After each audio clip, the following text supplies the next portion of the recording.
I'm going to go ahead and call to order the regular board meeting and PINCO meeting. Good evening. The March 9th, 2023 regular board meeting is being recorded. Anyone wishing to observe the meeting may do so via AVUHSD's YouTube channel. Individuals may take photographs or record meetings, provided the individual's conduct does not constitute a disruption, including obstructing the view of others. Roll call. Miss Corona. Present. Mrs. McGrady. Present. Mrs. Nguyen. Present. Mr. Sanchez. Here. And I am here as well. Okay, closed session, public business from the floor, closed session agendized items. Are there any comments from the public on closed session items? We don't have any comments at this time. Okay, the Board of Trustees will go into closed session and reconvene the regular meeting at 6:30 p.m.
So when I was in elementary, I always wanted to be a doctor, or I thought I did. So this was just kind of helping me explore that interest.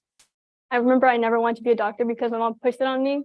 And then all of a sudden, that's all I can think about now. This course entails a lot about the human body and different disorders and diseases that we may come to in the field, as well as traumatic injuries that we may experience while working in emergency medicine. We learn a lot about medicine. We learn a lot about what we'd have to do if we were a paramedic and like the whole rigor of it all of the job. The workload really does give us an opportunity to learn a lot about our independence, our work ethic, and the material that it's giving us really does prepare us for our future occupation. We're preparing to be EMTs in the line of work. For public service leadership, we're working with our members or working with our peers to be team leaders and whatnot. So that's what these courses, because I've been really interested in medicine. I just wanted to see if I was like made for it or if I wanted to get through with the challenge. I personally want to go to medical school. This course was kind of like a stepping stone for something that I wanted to do in the future.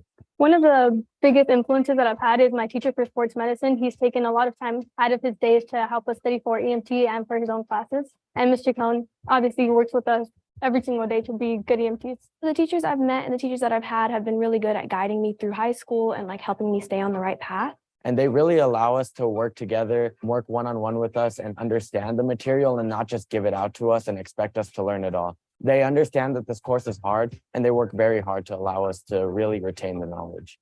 I learned a lot about myself and my work ethic and how if I'm really passionate about something that I'm going to get through it, I'm going to persevere and I'm going to study. So I won this in a EMT competition for Skills USA. My partner and I, Sammy, got gold place because we were the most competent. It was a really fun experience and it was a long time coming. People who are looking to go into a CTE program and specifically one that has to deal with EMT, you're going to have to work hard, study, but it's all going to be worth it. I really recommend this class to a lot of people. I know it can be kind of scary hearing past students say how the blocks are really hard and the final test is really hard, but you just get a really great experience. I actually am a paramedic. I have worked in industry since I was 18 years old. In the students that take this course, I would say we see a lot of initiative. Our students are driven. They have passion towards pursuing a career in EMS. And overall, they just have a lot of drive and excitement. If you are interested in pursuing a career in emergency medicine, if you are interested in being a police officer or a firefighter, really come look at our academy because we offer a little bit for everybody and we can really help get you through the door of those careers.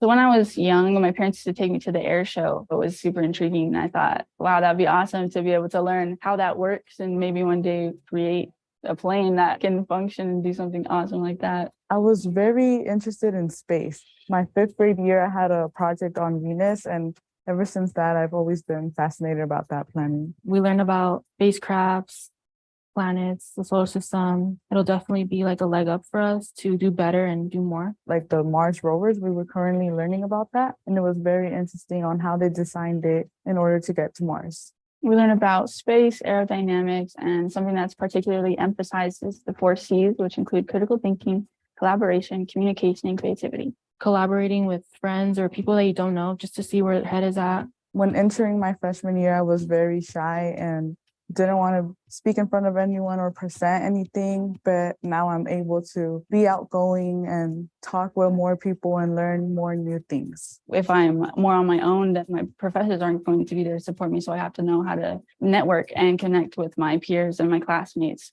My teachers in school support me immensely, whether it's with my mental health, my emotional state, or with my academics. The first thing that they ask me is how I'm feeling. If they see that I'm down or anything, they'll definitely ask questions to see where my head is at. They have helped me so much. I would definitely recommend for younger students coming into high school to join this academy because it's a great opportunity that not many other students receive. Whether they're in middle school, to just be interested in this, look into it, because it's a really good program. And it's great for learning about engineering, aerospace engineering, anything that is new to you. I've seen them from freshman year to senior year. Most of the students who takes this course are very enthusiastic, and I've seen them all evolve as a student and as a person. Now, even when we go for internship interviews, I could see my students are all shining and very confident. I have 3 sons are very successful because of what their teachers did to them. And this is my way of giving back.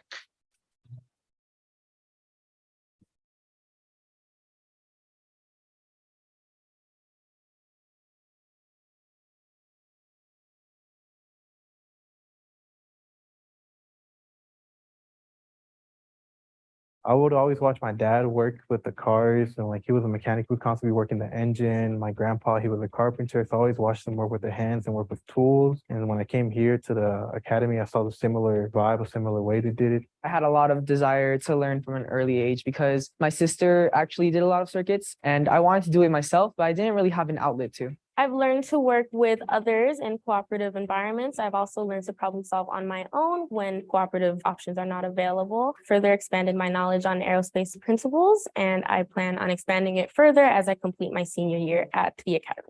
In my course, I learned how to make circuits, what parts of circuits there are, what they do, how much ohms I need, how much resistors I need, the basics of circuitry.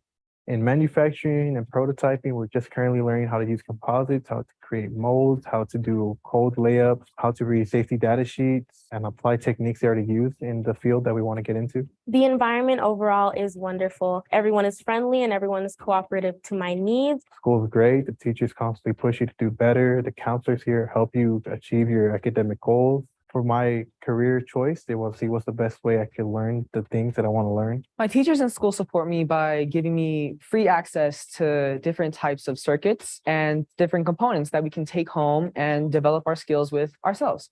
We learned everything that they were going to do over there at the actual job that we want to get into. The techniques they're using at Northrop is the same techniques we're learning here. Our teachers are certified, so they could help us learn how to do it.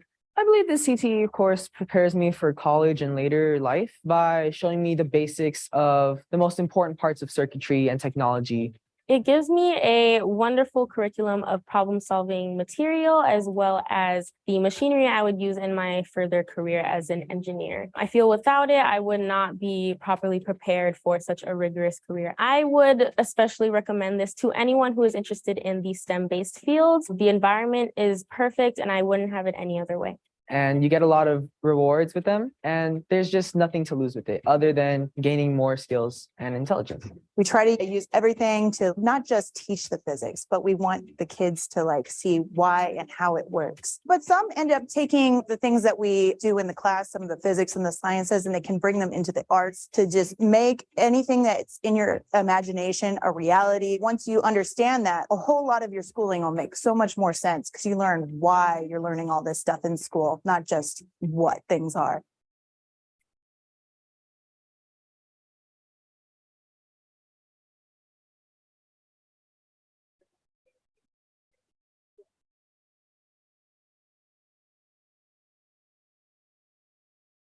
When I was in middle school, I used to take STEM courses, and I got a little bit of a taste of maybe what I wanted to do, but I wasn't really sure yet. When I was younger, I actually did not have any interest in engineering whatsoever. But now that I'm in engineering, I got a lot of different aspects, and I think I know what I want to do with my future.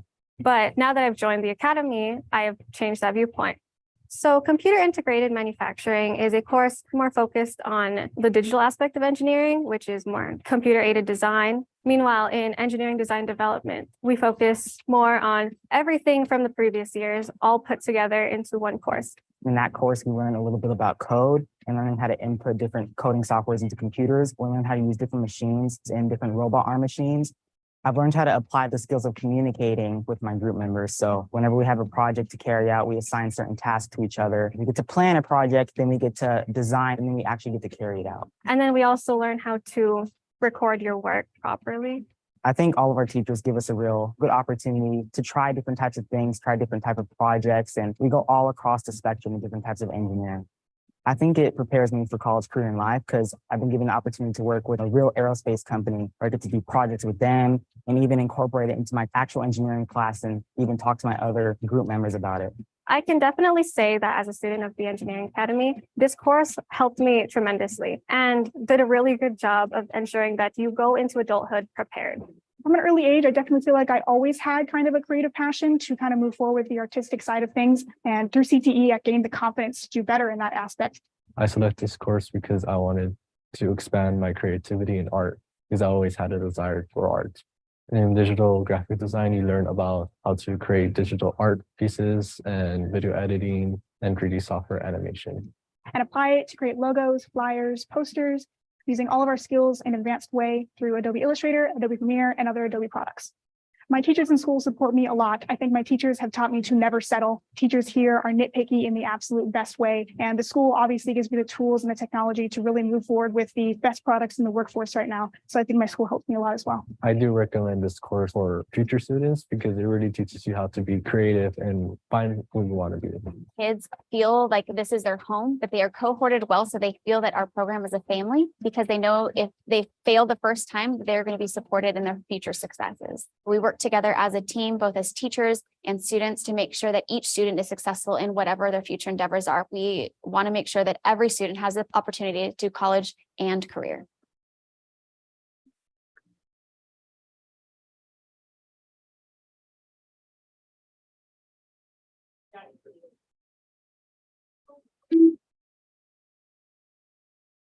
In the AVUHSD, we are committed to developing a multi-tiered system of support for students. This framework is truly the foundation for equity in our district, ensuring that we have the structures and supports in place to meet the unique needs of all of our students. I want to assure you that the work we are embarking on isn't a new program or a new fad. It is simply put the alignment of our efforts on multiple fronts: academic, social, emotional, and behavioral, into a framework that takes into account the varied needs of all students and connects them to the extensive support our district already has in place. This structure, when fully implemented, will allow us to be proactive in our work with students to ensure that they are given the tools, resources, and supports they need to be successful in the classroom, on campus, and in the community. This work will further strengthen our commitment to our students that when they leave our schools, they will be prepared for both college and career. I would like to share how this work originated and how we've arrived at this point. With the success of our narrow focus on disproportionality, we saw the tremendous value to developing a district multi-tiered system of support structure that aligned our efforts in the area of academic, behavioral, and social emotional supports. It is certainly no surprise to you that we serve a very diverse population. And within that population, there continues to be an opportunity gap with some of our student groups, including students with disabilities, our foster youth, homeless youth, our African American and Hispanic student populations. We acknowledge these student groups were not progressing in a way that aligned with our mission and vision for our students and recognize the importance of addressing their unique and diverse needs from a whole child approach. We agreed that as an organization, we have many great programs to offer our students. But the beauty of this framework is it allows us to create an equitable environment by incorporating our programs and services within a multi-tiered system of supports to ensure we are meeting the diverse needs of all the students we serve. And not only that, it will help us create a structure of awareness so that everyone is mindful of the services and programs we provide and are aware of how to access them, especially when our students are in need of additional support. So you may be asking yourself, what are the tiers of this system? Great question. Tier 1 is universal. It ensures that all students receive high quality instruction and support designed to meet their behavioral, academic, and social emotional needs. Tier 2 is supplemental, where some students receive additional targeted interventions and/or enrichment to complement the high quality instruction at Tier 1. At Tier 2, we want to identify our students' needs and intentionally provide them with targeted support. Tier 3 is individualized, where few students receive intensive or specialized instruction and/or resources to complement Tier 1 and Tier 2. And like you've already heard, this work is grounded in a whole child approach that looks at the academic, social, emotional, and behavioral needs of each student. Ed Services and Student Services have been working closely together to create the most equitable conditions for learning for each and every student we serve. Even with all the planning, collaborating, and groundwork that we have accomplished so far on a district level and site level, we know that the pursuit will only be possible, only be effective, and only be meaningful to the lives of our students if our team of dedicated teachers, staff members, and community members partner together to ensure that AVUHSD MTSS becomes our path forward.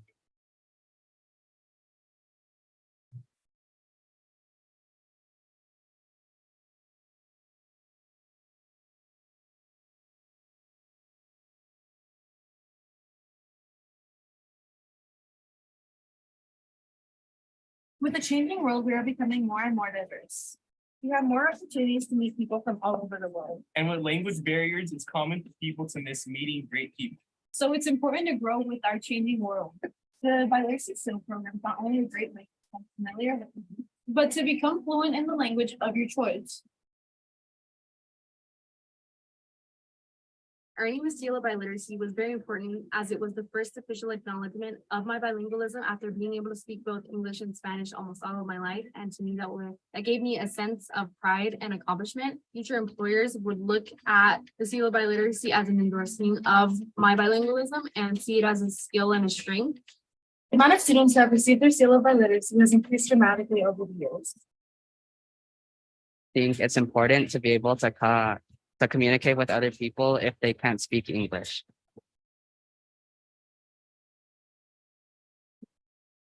I got to meet a lot of new people and connect with them because you have a lot of the same classes with them as you go through high school. And so it's a good place to like meet people and connect.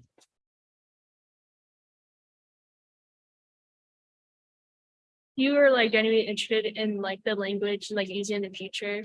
Because like Mandarin is like a really popular language and it's like growing pretty fast.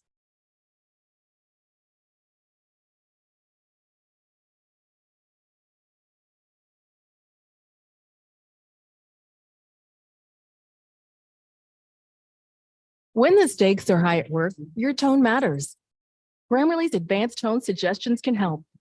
Getting the tone just right can help close that important deal when you write it just right. Click the blue button to download Grammarly today.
Thank you for taking time to learn about the mental health and wellness system of supports within the Antelope Valley Union High School District. We are committed to the mental health and wellness of all students and staff. As a school district, we have a tiered continuum of mental health providers, support staff, and programs, as well as strong community resources we can refer to when the work extends beyond our scope or capacity. Tier 1 consists of supports and services which all students have access to or receive.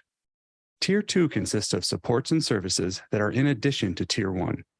Some students will have access to or receive Tier 2 supports. We use data to determine which students need such additional supports.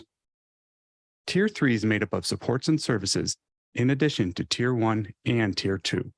Few students receive Tier 3 supports, and much like Tier 2, we use data to determine which students need Tier 3 supports. Tier 1 school-based mental health and wellness supports. To support student mental health and wellness, we offer social and emotional learning, or SEL. SEL is the process through which individuals acquire and effectively apply the knowledge, attitude, and skills necessary to understand and manage emotions, set and achieve positive goals, feel and show empathy for others, establish and maintain positive relationships, and make responsible decisions. School counselors support students in 3 domains: academic, college and career, and social emotional. Social emotional supports may include short-term solution-focused individual counseling, crisis counseling, and group counseling for topics such as anger management, healthy relationships, grief and loss, and anxiety and stress, to name a few. School counselors can make referrals to school-based mental health agencies and outside community resources. Student support centers, also known as SSCs, are physical rooms on campuses designed to increase student connection and engagement. Every comprehensive campus has a student support center where our students can receive mental health and wellness support through both small group activities and individual mentorship. Tier 2 school-based mental health and wellness supports. School psychologists provide direct support and interventions to students receiving special education services, consult with teachers, families, and other mental health professionals to improve support strategies for students. They provide individual counseling and crisis counseling. They can make referrals to school-based mental health agencies and outside community resources. Educational social workers provide individual and group counseling to students in addition to providing parent and family support services. They support our school counselors and school psychologists by serving as a crisis team member and supporting the risk assessment process.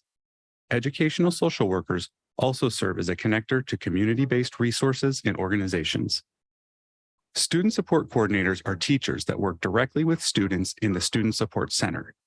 These coordinators use culturally relevant, evidence-based curriculum to support student behavioral, social, emotional, and academic needs.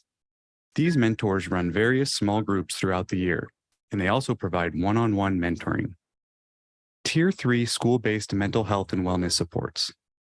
The Educationally Related Intensive Counseling Services, ERICS, provides intensive counseling services to students receiving special education services who are in need of higher level of support. Eligibility for ERICS services and the level of need are determined by the student's IEP team. We've also partnered with the Department of Mental Health, DMH, to provide mental health services through local agencies within the Antelope Valley. When appropriate and available, students are referred to this support by a school counselor, school psychologist, or educational social worker. In addition to local school-based mental health providers, our staff may also be able to connect select students to additional community or online support services when appropriate and available. For additional information and resources, please visit our district website at www.avdistrict.org or your school's website and click on the Mental Health and Wellness button. Here, you can learn more about our mental health and wellness services, view community resources, and get contact information for emergency and crisis services.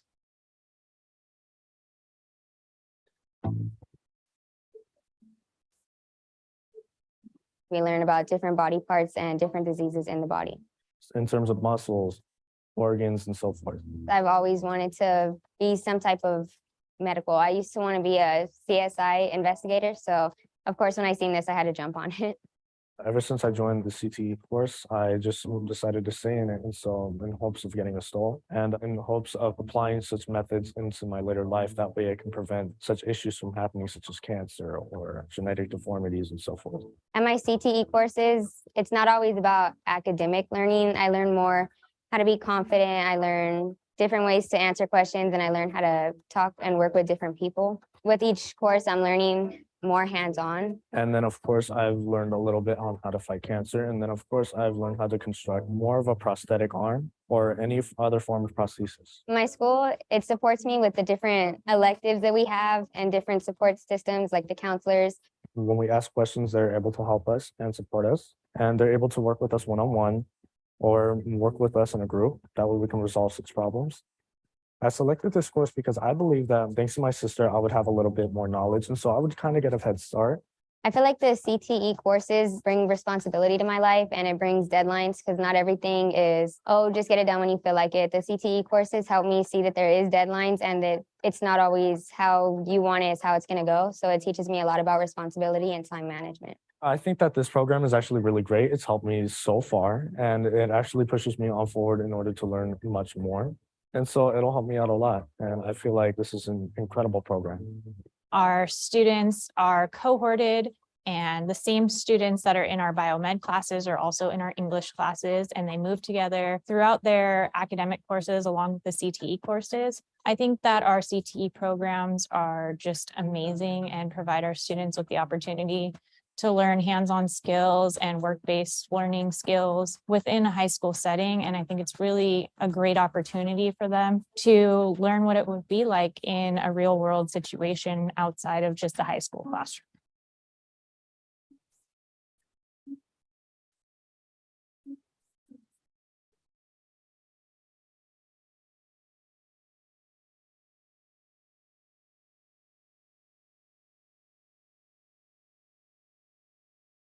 I was like any kid, and I really didn't have a desire to learn. Like, I'd be like, oh no, I just want to go to school. My friends, I hate school. But then my brother was telling me stories about him being in the Health Careers Academy. And when he was telling me these stories, it started to intrigue me, and I started to like want to learn a little bit more. My parents never got the experience of a college or any of this academy stuff that I'm currently going through. I've learned a lot in CTE. Medical assisting clinical side and the administrative side as well. So we cover anything from injections as well as medical terminology, medical coding and billing. If we need anything, they give it to us. No questions asked. They know that we demand a lot, and they're flexible with my schedule. If I maybe want to take this class instead of this class, they allow me to. Now, our teachers, I think they're really like family. I can go to them for anything. So I've been involved in this organization called Host of Future Health Professionals. And I've kind of progressed through the ranks. And eventually my sophomore year, I decided to run for the state office. And I ended up winning as the regional 3 vice president.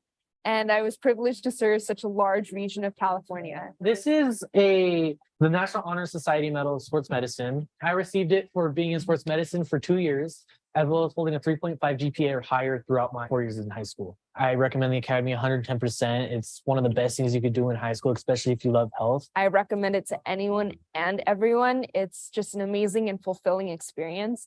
And I know that my high school journey would not have been complete And it wouldn't have been as amazing as it was without my involvement in the academy and without my passion and discovering my passion for medicine and helping others. So my uncle was a car mechanic. He showed me a little bit of stuff because I would see him when I was little working on cars, and it intrigued me to see what was happening. And from there, I found out Palmdale High School had an academy, and I decided to enroll in it. We learned the basics at first, radiances and different math problems, and then in the beginning of the year, we did electricity. The business aspects, going hands-on, going through the paperwork, whatever it is, you'll be prepared. It'll lead up to different courses, which can lead to building robots. And then you're allowed to take an elective, which is solar falcon race team, and you can build a car. My teachers and my school support me by giving me the help I need.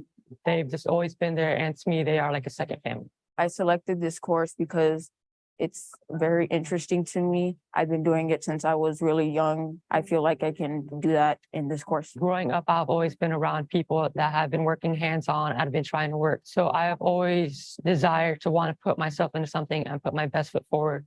People should really enroll in a CTE class because it's hard work. It gets frustrating, but in the end, it pays off because engineering is a male-dominated field.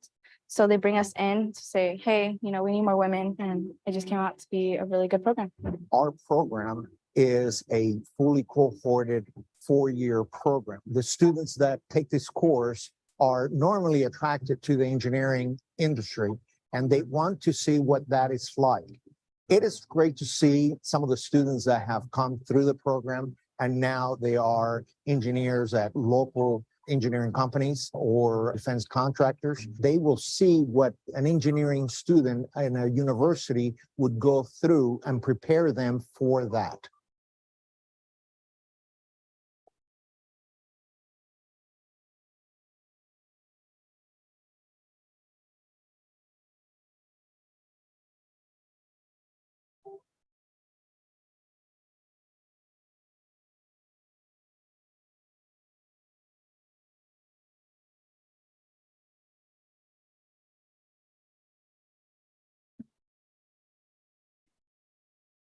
Well, I wanted to challenge myself and prove to myself that I could take a rigorous course, such as a CTE course. In the medical interventions, we are hands-on and we get to be more creative. We work in groups to look at a patient's diagnosis and do further research to understand exactly what disease the patient has. I also learned how to use gel electrophoresis, EKG machines, and it really taught me how to time manage and understand how college classes work and how I need to set up my schedule throughout the day. The teachers in schools support me by always making sure I'm okay. They always ask questions. They allow me to ask as many questions as I need to understand what it is that I'm doing. I remember this instance where I was in sports medicine and I was at a basketball game because I was helping out volunteering. This kid comes up to me off of the court. His knuckles up here, and I had to pull it out to pop it back into place. But I believe that with the help of the CTE course, that it really helped me react in that situation where others would have further. I selected CTE courses because I knew I wanted to become a therapist or a social worker. I feel like I can be a benefit to other people like me or kids like me. SEL is basically preparing you for anything basically that has to do with being around people. I feel like it helps me with the college career because it shows me how to talk to other people in a career that's a big role. I am glad I was put into this course because I have learned a lot that I haven't learned before, like things that could hopefully help me for my next years. The other teachers, they would help me with the same way I would talk about my grades. They would help me with the other extra credit or the assignment itself. We would redo it and we would try and get a better grade on that assignment. The amount of growth that you see from the time they come to you at the beginning of junior year till they get to the end of senior year is massive. And being able to work with the students and tell them that there are no wrong answers and it's okay, because just having the cohorted classes and having all of us around to really watch these kids and work with them has been a huge part of being able to facilitate some of that student success and take those kids aside that normally would potentially get in their own way and be like, no, you can totally do this. You've got this and you're going to handle business and you're going to be super successful.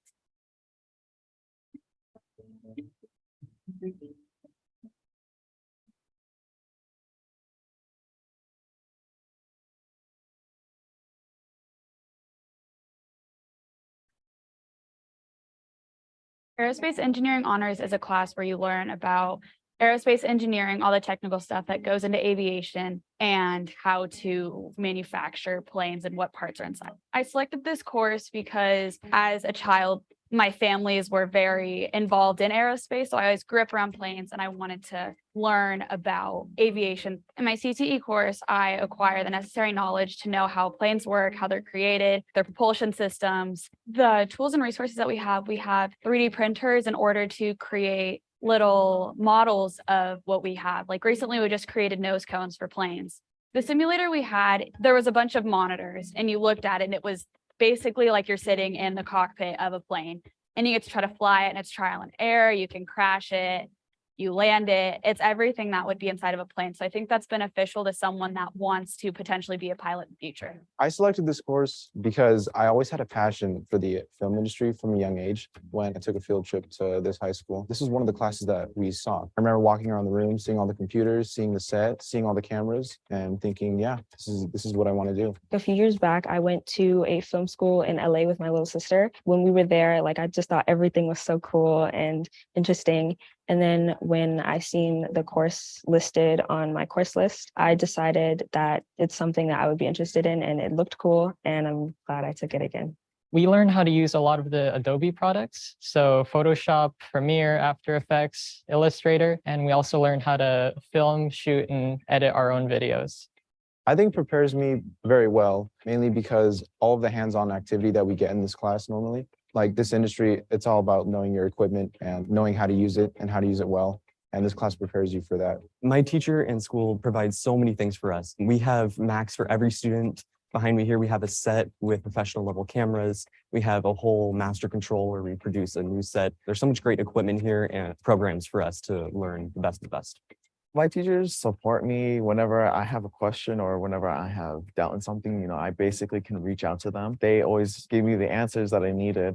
I want to see them just come in with a willingness to learn because in the end, they will try those things. They will do something new. I see a passion in my students. I see desire. I see willingness to try new things and a chance to really prove themselves in a medium they have loved all their lives.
And the February 23rd, 2023 special board meeting is being recorded. Anyone wishing to observe the meeting may do so via AVUHSD's YouTube channel. Individuals may take photographs or record meetings provided the individual conduct does not constitute a disruption, including obstructing the views of others. Roll call. Ms. Corona, Present. Mrs. McGrady, Present. Mrs. Nguyen, Mr. Sanchez. Present. And student board member, Mr. Delgado is not here. Okay, closed session. Are there any comments from the public on closed session items? We have no comments at this time. Okay, the Board of Trustees will go into closed session and reconvene the special meeting at 4:30 p.m.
started. I apologize. We ran a little over in closed session. A lot of discussions in there, so.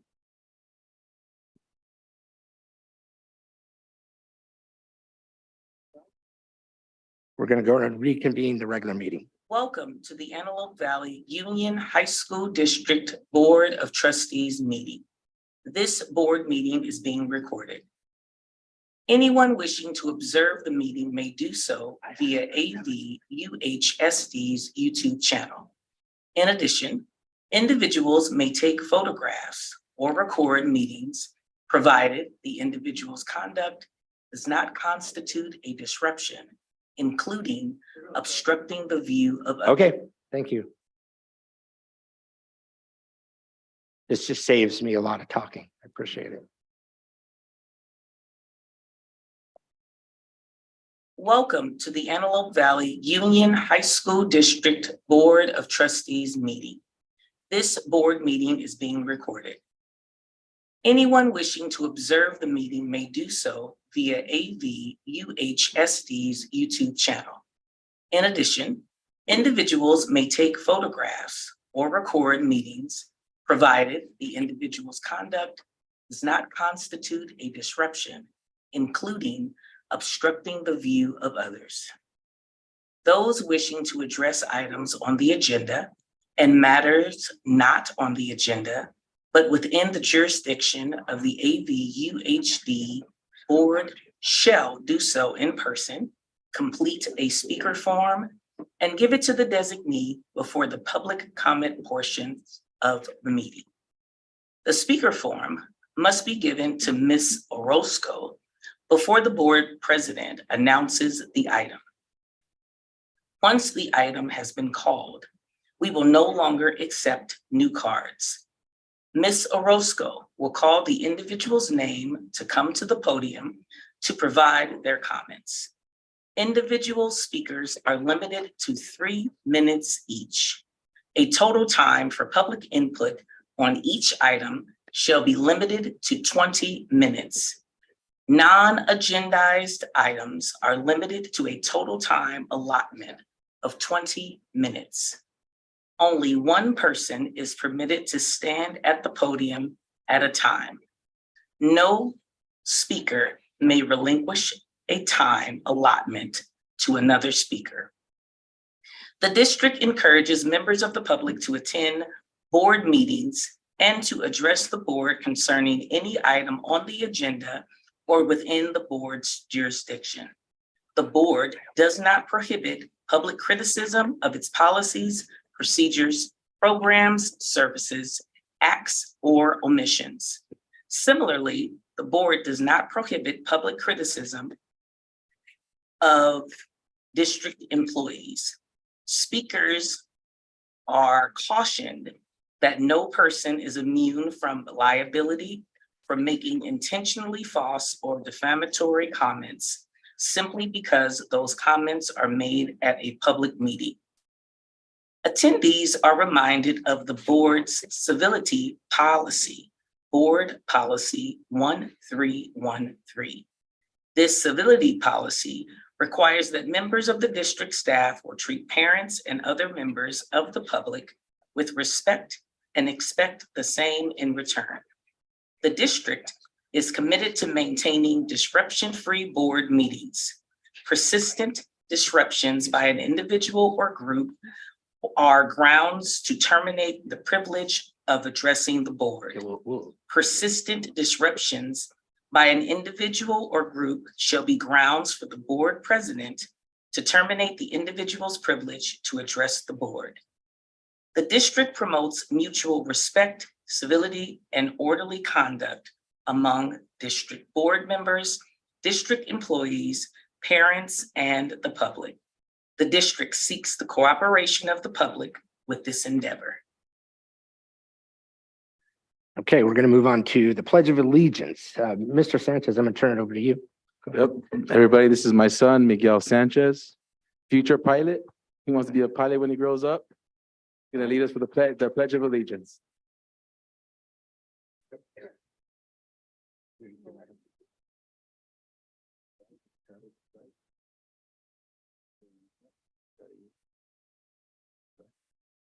Allegiance to the flag of the United States of America. Which stands one nation, under God, indivisible.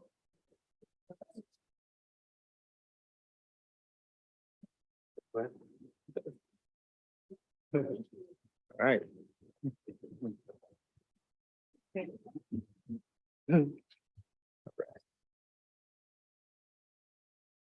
All right. Moving into Pinko, public comments from the floor for Pinko items. Are there any comments from the public on Pinko items? We don't have any comments for Pinko. Okay, moving on. Okay, B, Pinko second interim financial report. It is recommended that the Board of Trustees review the second interim report and certify the final financial conditions of Pinko as positive. May I have a motion? So moved. Second, any discussion? I do have one question, probably of Mr. Hawkins. Who reviews the PINCO interim report? First, we do as the district, because we are the lead agency of PINCO. Then it goes to the Los Angeles County Office of Education. They'll review it and then provide back feedback to approve the positive status that was identified there. And then ultimately it goes to the state of California controller auditor. Thank you. Ms. Brigade, do you have any? No, thank you. Scroll, Mr. Sanchez? No. Okay, I don't either. Okay, we have a motion, a second, and I'll go and move to the vote. All those in favor say aye. Aye. Opposed say nay. Seeing none, so moved. All right, purchase order schedule, Pinko C. It is recommended the Board of Trustees approve and authorize the purchase outline on the attached schedule. May I have a motion? So moved. Second, Second. any discussions on the item? Seeing none, we'll go and move to the vote. All those in favor say aye. Aye. Opposed say nay. Seeing none, so moved. Okay, we're going to reconvene the regular meeting. 6, recognition, reports, public comments, ICC student representatives, Eastside High School and Lancaster High School. I'll turn that to you. Absolutely. In the absence of Mr. Delgado this evening, I'd like to invite the Eastside High School to present for ICC.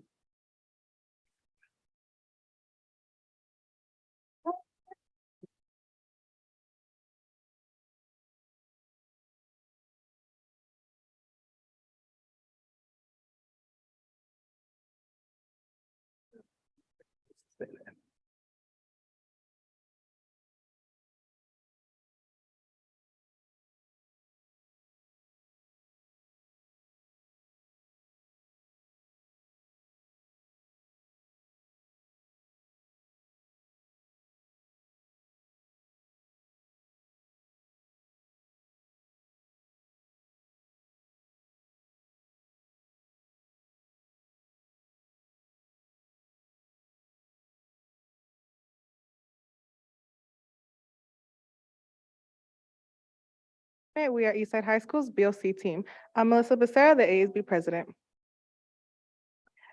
To begin today's presentation, I will be presenting our Operation Talent Show. The goal for the talent show was to bring school spirit and raise money to fund future events. We had 14 acts consisting of different performances like singing, dancing, and drama acts. Our first place winner was Yami Ramirez singing Todo Relajo while having Brenda, Diana, and Camila perform a self-choreographed Jalisco folklorico routine. During our show, we had intermissions, and for our first intermission, we had our folklorico team, Los Leones, performing, and they did some performances called El Circo, Toro Mambo, and La Boda de Huitlacoche. For our second intermission, we had Sergio, Eric, and Eddie, our snare trio from our very own varsity drumline, wowing the crowd with their original act, which had them acting as security guards while performing a drumming skit they created, as well as some other music pieces like Sterling and Irish Spring Clean on their snares. Overall, our talent show was a huge success, being able to give students a spotlight as well as raise enough money for our ASB events for the rest of the semester.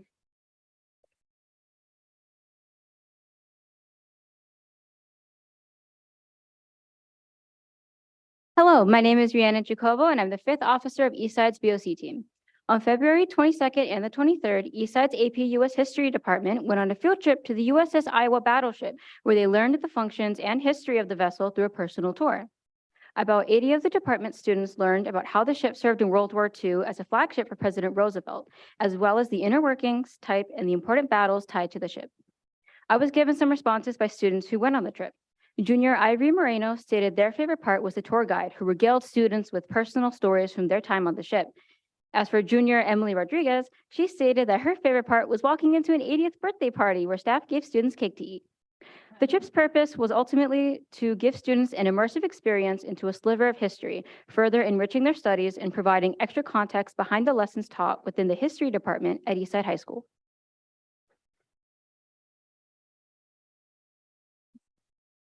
Hello, I'm Sari Hernandez, and I'm Eastside's VOC treasurer.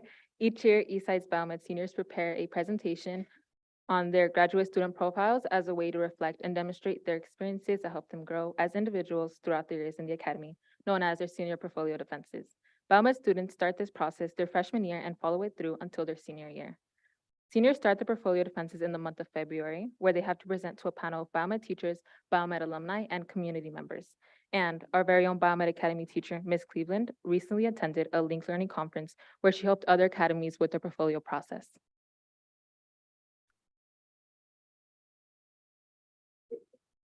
Hi, I'm Jason Rualcava, and I'm the secretary for Eastside High School's VOC. On February 28th, the last day of Black History Month, our very own Black Student Union hosted an assembly celebrating and informing students on Black history. VSU has sections covering a variety of things, such as spoken word, intermission, that were informative slides, lots of choreographed dancing, and even a crowd interactive piece where everybody had to dance off. These performances were not without meaning. Their intermissions of slides consisted of facts and summaries of important pieces of such as hip hop culture and culture from notable figures. Dancing was just not everyday dance moves, but step dancing, praise dancing, and full ensemble choreographed dances. This assembly was a massive success. According to many students, reported they had their jaws on the floor for how good it was, and even during second period, the students wouldn't leave even after the bell rang. We'd have to thank the women who are located on the top right, Ms. Brown and Ms. Hurston Gordon, for putting together this celebratory event.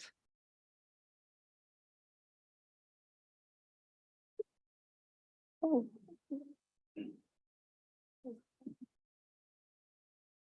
Hello, my name is Diana Torres, and I am Eastside's ASB Vice President.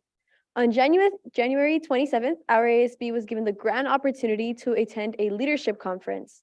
Us right here, our BOC, along with a bunch of other amazing BOC members, got to talk to middle school ASB members, which is a really fun experience. This includes schools such as Payu, Armagosa, Nuvista, Endeavor, and Linda Verde. Because of this meeting, we were able to show middle school students what it means to make a difference for other students, since these kids have great potential to take on leadership roles in their years to come in the high school district. We were having one-on-one talks with them, different groups of kids, and we even participated in fun games with them. Many middle schoolers were nervous about entering high school, which I'm sure if many of you have kids, you guys understand that feeling that your kids get when they have to go to a completely new school. We were able to give them talks about how high school is from our own personal experiences and show them that they'll have many fun opportunities to make amazing memories. These conversations we had with them were not only leadership conversations, but high school conversations as a whole, making them feel more confident about entering a completely new environment. Most importantly, we were able to show them that anyone could take on a leadership role, no matter what they look like or where they may come from. That, I believe, is one of the best things they could have learned that day. We hope to do more leadership conferences in the future, and overall, Eastside High School was honored to be there. We even received certificates of appreciation. Thank you, Board and Cabinet, for your time and attention, and that concludes Eastside's ICC presentation. Once again, thank you. Right, very good presentation. Thank you. Do you guys have any questions or comments? Ms. Nguyen. I always have a question. Actually, I understand that Eastside has a pretty distinctive cheer. Everywhere you go, people know that it's Eastside. Can you go ahead and repeat that cheer for us? That's pressure. Without the drum line, you don't have the drum line, but Yeah, we typically have the drumline play the EHS part with their music, and then everyone who's part of Eastside typically knows to follow up with Eastside. but you say it with so much enthusiasm when I hear it on the campus. Okay, I got you. Ready? Okay, I want to hear that enthusiasm. That's it. Thank you. Any other questions, comments? Good job, good job. Ms. McGrady. I'd just like to thank you for coming and presenting to us. We appreciate it a lot. Thank you for having us. It's our Well honor. done. Thank you. Sanchez. One thing that really made an impact on what I heard right now is that you guys go to middle schools, educate them a little bit. You know, that's teamwork. That's community work. And I like that because to me, everything starts to mold when you're in 8th grade, at lessons and all that stuff, you know, and then you go into high school trying to find yourself. You know Yeah, what I'm we- saying? And I'm sure some of you probably, and like myself, went clueless into high school. But I kind of like the fact that you guys are educating the younger crowd. Yeah, especially during that conference, we made sure to not just only talk to them about leadership, because honestly, like, it might not be for them. So we made sure that we included any, like, we answered any other questions they had. We asked them if they were nervous about their classes, and we told them that they could be anything they want to be and don't be scared. And we told them, Exactly. we told them everything they needed to hear. That's good. Thank you. Ms. Corona. I love that. Thank you all for coming up and speaking to us and talking to us a little bit about your school. I also wanted to just mention the leadership. That sounds amazing, that whole experience. And I hope we can provide you even more leadership experiences in the future. And then also, bravo for your talent show. Those photos were amazing. I can only imagine being in the room, how that would felt. So great job. Thank you. Thank you so much. It was definitely so much fun. The crowd loved it. We had a pretty full theater. Everyone loved it. The acts did amazing. I think something that we weren't able to include in the slide, but I think was something special to us, that for one of our performers was a singer and was part of our special education. And the crowd for when he sang, it was crazy. It was such a beautiful thing because seeing everyone join together, seeing everyone get hyped up with them, it was definitely such a beautiful thing. Right. Good job. You guys represent what's great about this district. So congratulations, and I'm glad. that Thank you you're for showing. having us. Thank you.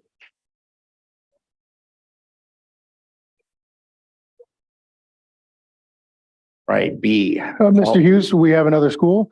If I could ask Lancaster High School to come up and present. Okay, thank you. East side's out, Lancaster's in. Thanks, Greg.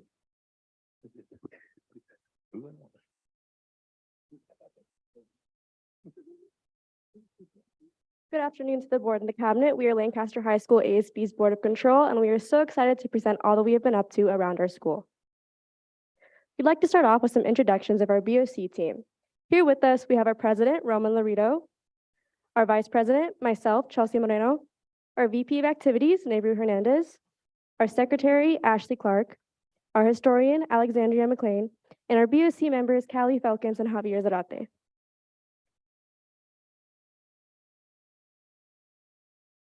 Good evening. My name is Roman Laredo, and I'm the ASB president at Lancaster High School.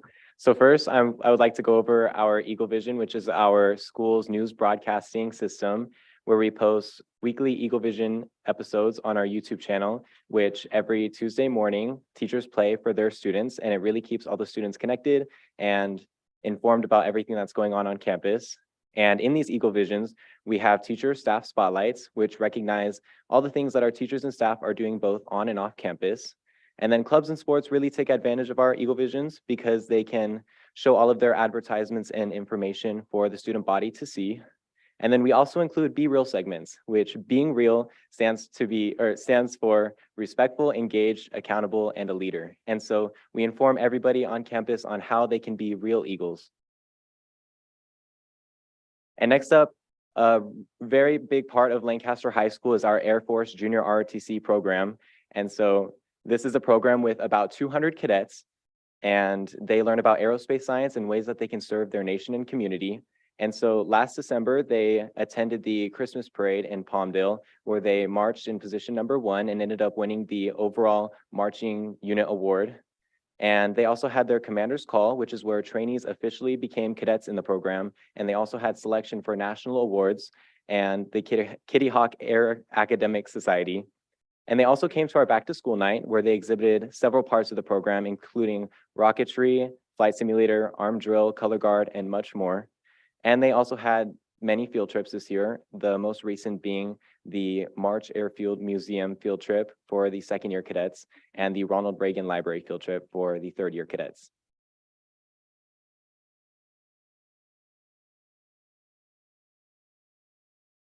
We had some winter activities. First up, we had our winter ball, which was masquerade themed, and we had a DJ and a really cool photo booth.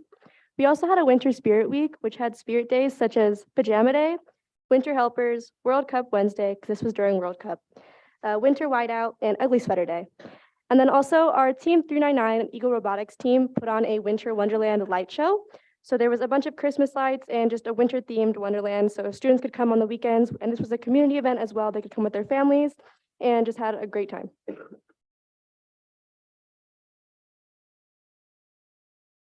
This year, our winter pep rally was themed Eagle Olympics.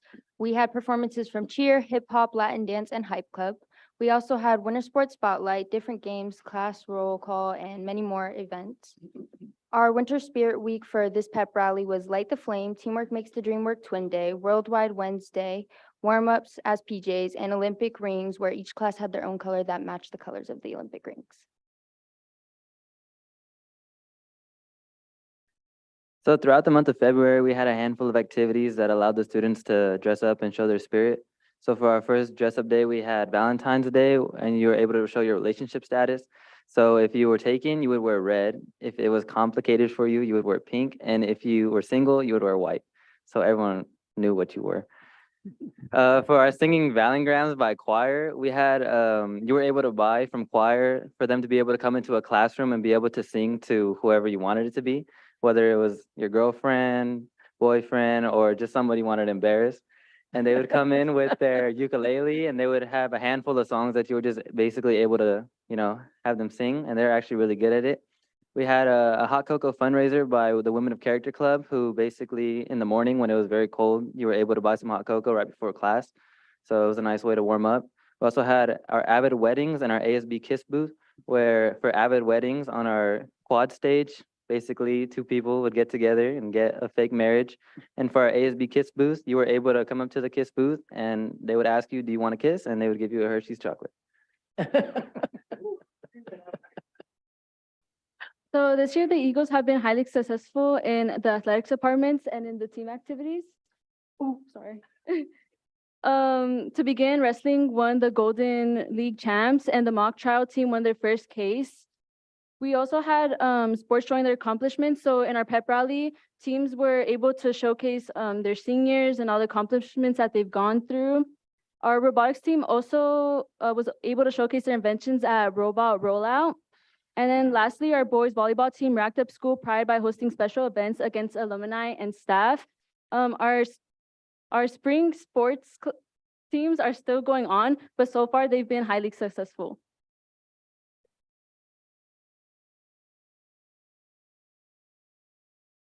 Black History Month, we had a Spirit Week, we had lunchtime activities, our BSU step show featured Soar High School and Eastside, and they were very nice performances, and it was at both of our A lunch and B lunch. So teachers would send in their class to our small gym, and they would show their performances, and they were really nice.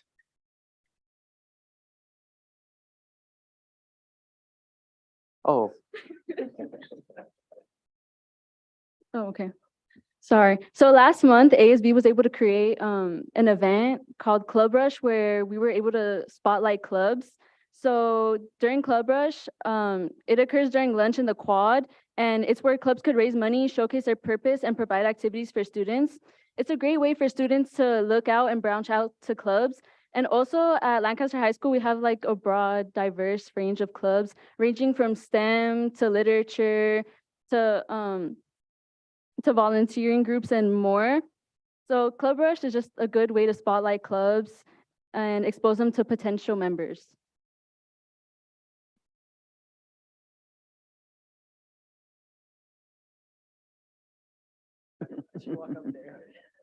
So our ASB had a leadership bond building, is what me and our advisor like to call it, Disneyland trip. So we had an amazing time learning how to be leaders. So for our freshmen and sophomores, while our seniors were having a very, very, very fun time at Disneyland.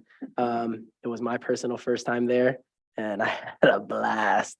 But yeah, we had a great time there. And I really think that our freshmen and sophomores understood more about leadership and ways to step out of their shell and to be the center of attention without having to, get crazy. Come on. Okay, I was just changing the slides for them. So we had our advanced drama showcase where basically on a Wednesday after school, the families and people who were in drama or even students who wanted to come watch were able to come into our theater and be able to watch the showcase where it was basically a bunch of skits performed by drama, like the kids who have been in for a little while. So it was a bunch of funny skits. And then the next day during school on Thursday and Friday, during classes, some classes would go in and be able to watch the showcase. So like if you didn't end up going on Wednesday, it gave you a chance to be able to see all the skits that they had, and a lot of them were really funny. I know a lot of people enjoyed those. We're still continuing our Fun Fridays, which are by ASB. So basically on Fridays, we'll take out our sound system and our games like Connect 4 or like Big Jenga. And basically you're able to play them, spend some time with your friends during lunch, give you something different to do. We also had our Club Rush recently, which was very successful as we had some performances by our Latin dance team. They were able to dance in front of all the kids that were out there during our A and B lunch. And also a bunch of clubs came out to be able to sell things such as ramen. That was a thing. We also had our biomed white coat ceremony. So for those students who have been in biomed for 4 years, they were getting a white coat and a certificate saying that they were in biomed. We also had our Live, Laugh, Lit Club, who had a canned food drive and open mic night. So basically they were able to come and talk about literature or say their own poetries or poems, anything they wanted to talk about to do with literature. And our Women of Character Club also are having a Women's History Month, which is being spotlighted in our Eagles vision. And for our upcoming events at our school, we have our Harlem Wizards basketball game, which will be hosted at our school. And we invited the Harlem Wizards, which is basically a basketball team that not only focuses on winning, but giving us a good time and showing us the tricks that they can do with their basketballs. And this is a community event, so if you guys want to buy your tickets, you can. Next, we have our Spring Prep Rally, which is unfortunately our last rally, but we're going to make it count. It will be themed glow in the dark. Then we have our lip sync show, which will be a lip sync battle. And basically it'll be after school and it'll be after school hours. And there will be a bunch of different lip sync shows and make the best one win, basically. And then to end off our year, we have our end of the year luau, which is basically a last hurrah for all of the clubs to come in and sell food and recruit for next year as well. This concludes our presentation, and thank you for your time. Right, don't run off, Miss Wendy. Am I on? I have to tell you, I have one nephew and two nieces who all went through the school at Lancaster High School. They all attribute the experience and education that they got at Lancaster to the jobs that they have now. And my nephew works for Facebook, makes a lot of money. Anyway, so I think you guys are headed in the right direction. I'm blown away by all the activities that you offer for your students. How wonderful. And the community event with Harlem Globe, are you actually going to have the Harlem Globetrotters or no? Harlem Wizards, yeah. Oh, because otherwise I could fill in for you. Just That's great to hear. Thank you. Thank you. Thank you. Miss McGrady. I'm thrilled and amazed at all the activities that you have and the clubs that you have going. And I think if we have activities for children to get involved with, it keeps you busy and happy and gives you those contacts on campus that you need. So congratulations and thank you for coming. You did a great presentation. Thank you so much. Mr. Sanchez. Yeah, just keep doing a good job. Stay active. Keep going with this. Even after high school, when you go to college, stay active. There's a lot more things out there. High school ain't it. Trust me. Yeah, that's definitely. I'm still going to school. I'm already 40 something. Trust me, it ain't it. But quick question. UCLA, there's a UCLA bear there. You guys went to UCLA on a trip? Yes, our cheer team actually went and they watched the gymnastics team, I believe. Oh, that's cool. Yeah, last week. Yeah. Okay, I might have missed that, but I don't know if you guys mentioned it, but I saw the picture and I recognized that bear. Yeah. Yeah. Thank you so much. All right, awesome. Thank you. Thank you, guys. Ms. Corona. Just really quick, Oh, I just, sorry. can you go through the acronym again for the Eagle Vision, Be Real? Oh, Be I Real? got the R and the L, but I missed the E and the A. Yeah, so it's respectful, engaged, accountable, and leadership. Thank you. I love that. And I love how you model that with how can you be real to your fellow classmates. So great Yeah. job. Thank you so Yeah, so much. during Eagle Vision, every week we spotlighted a different letter, and we went more into depth about how you could, model each of those letters. Thank Excellent. you. Thank you. Thank you so And much. again, thank you very much for representing this district the way you are. It's Of course. it's amazing and incredible and good job. I just want to say thank you all for doing what you did. I wish the whole school district would put on a performance the way you guys did today and the way you did, because some of the stuff, I think about the way you did, we didn't have nothing last month. I'm just like, we're just amazed and just really proud of what you've done. I know I am. So I wish that they could do something, President and Superintendent, to bring something to our district here to perform, because there are sometimes activities that are, and you guys do be a very good job. Mr. Parent, saying I recognize you and I appreciate you guys. Good job. Thank you. Good job. Thank you, everyone. Outstanding. All right, I'll move on to B now, Mr. Ian. Caldwell Flores Winters, Inc., CFW Foundation Scholarship Fund Award to the Antelope Valley High School student. Mr. Graham. Good evening, Board of Trustees. Each year, Caldwell Flores winners, educational financial advisors give a very generous scholarship to local high school students. And this evening, we have from CFW, Mr. Greg Norman, to present to Antelope Valley High School student, Itrell Mitchell. And I'd like to ask the board to actually come down as well to present a check. Absolutely.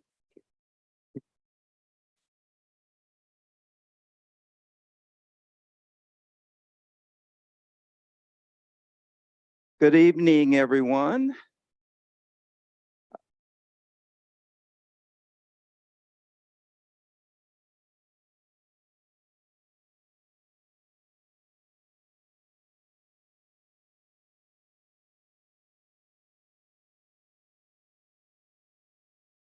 Well, I have the distinct pleasure this evening to award a scholarship to an outstanding young man. I've had the opportunity to read his bio, had a few moments this evening to speak with him and his family. And he is a product of a successful family, a very proud family. And it's an honor to award him with the scholarship this evening. He aspires to go to UC Berkeley. So he's going to be a Bear, which is fantastic. It's a great university. He wants to study nursing, which is a great profession. I always tell my friends that are nurses that you can find a job any place in the world when you're a nurse. So that's a great profession to pursue. Kudos to you, Mom. You've done a great job raising an outstanding young man. Your other son is going to UCLA, so whatever you're putting in the grits and the bacon and what have you, it is working, that's for doggone sure. So congratulations to you. Congratulations to his counselor, to all of his teachers and everyone who has had an impact on this young man's education. Truly, truly something to be very, very proud of. But on behalf of Caldwell Flores Winter CFW, we are here tonight to award a $4,000 scholarship to Mr. Itrell Mitchell. So please come.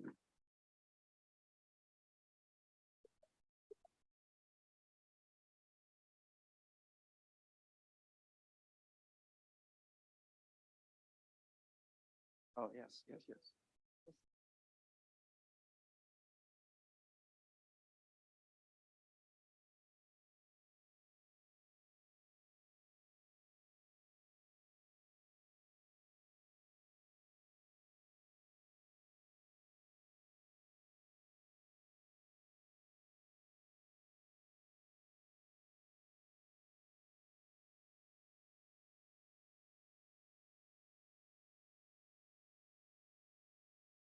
On behalf of the board, of course, on the work you've done. Oh, you're trying to take pictures, sorry. Hand me the mic, I start talking.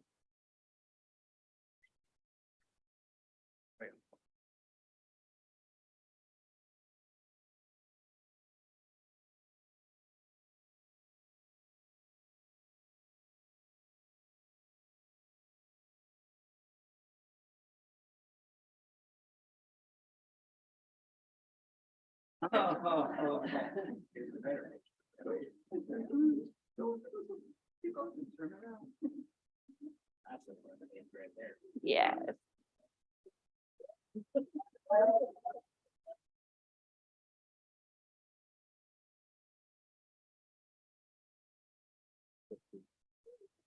Congratulations. Good job. Right, thank you.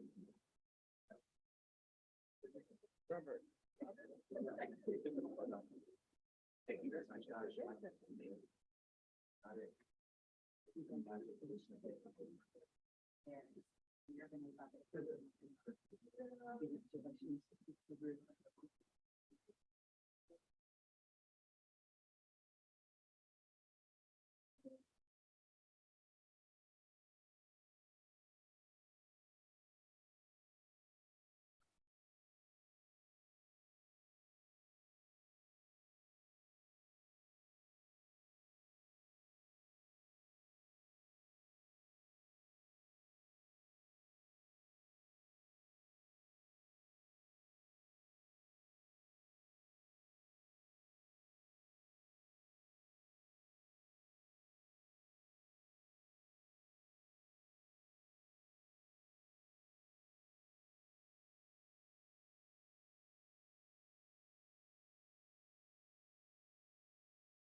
Play regional first robotic competition, Miss Win. Actually, my husband is going to be doing. Mr. Win. I was gonna let you introduce him.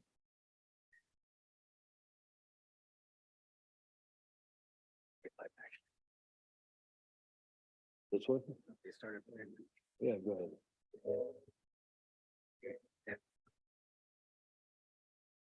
Basic floors between the lines. 3, 2, 1, go.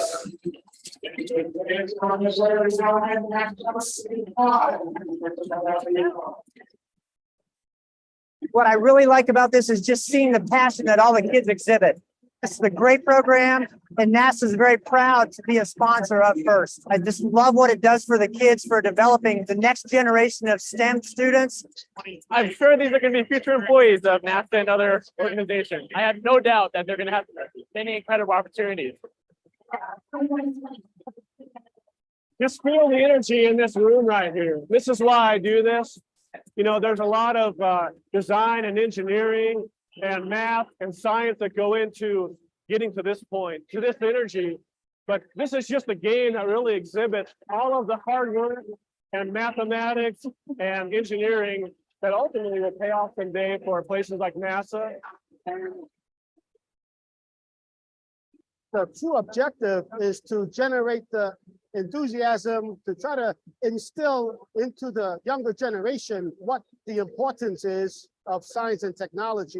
These kids are truly amazing. The amount of effort and time that they've invested into the robots, we come to help out, but we leave inspired. Although it's a game, there is a lot of engineering skill that's learned and industrial techniques and manufacturing techniques that can be brought to bear all across the aerospace community.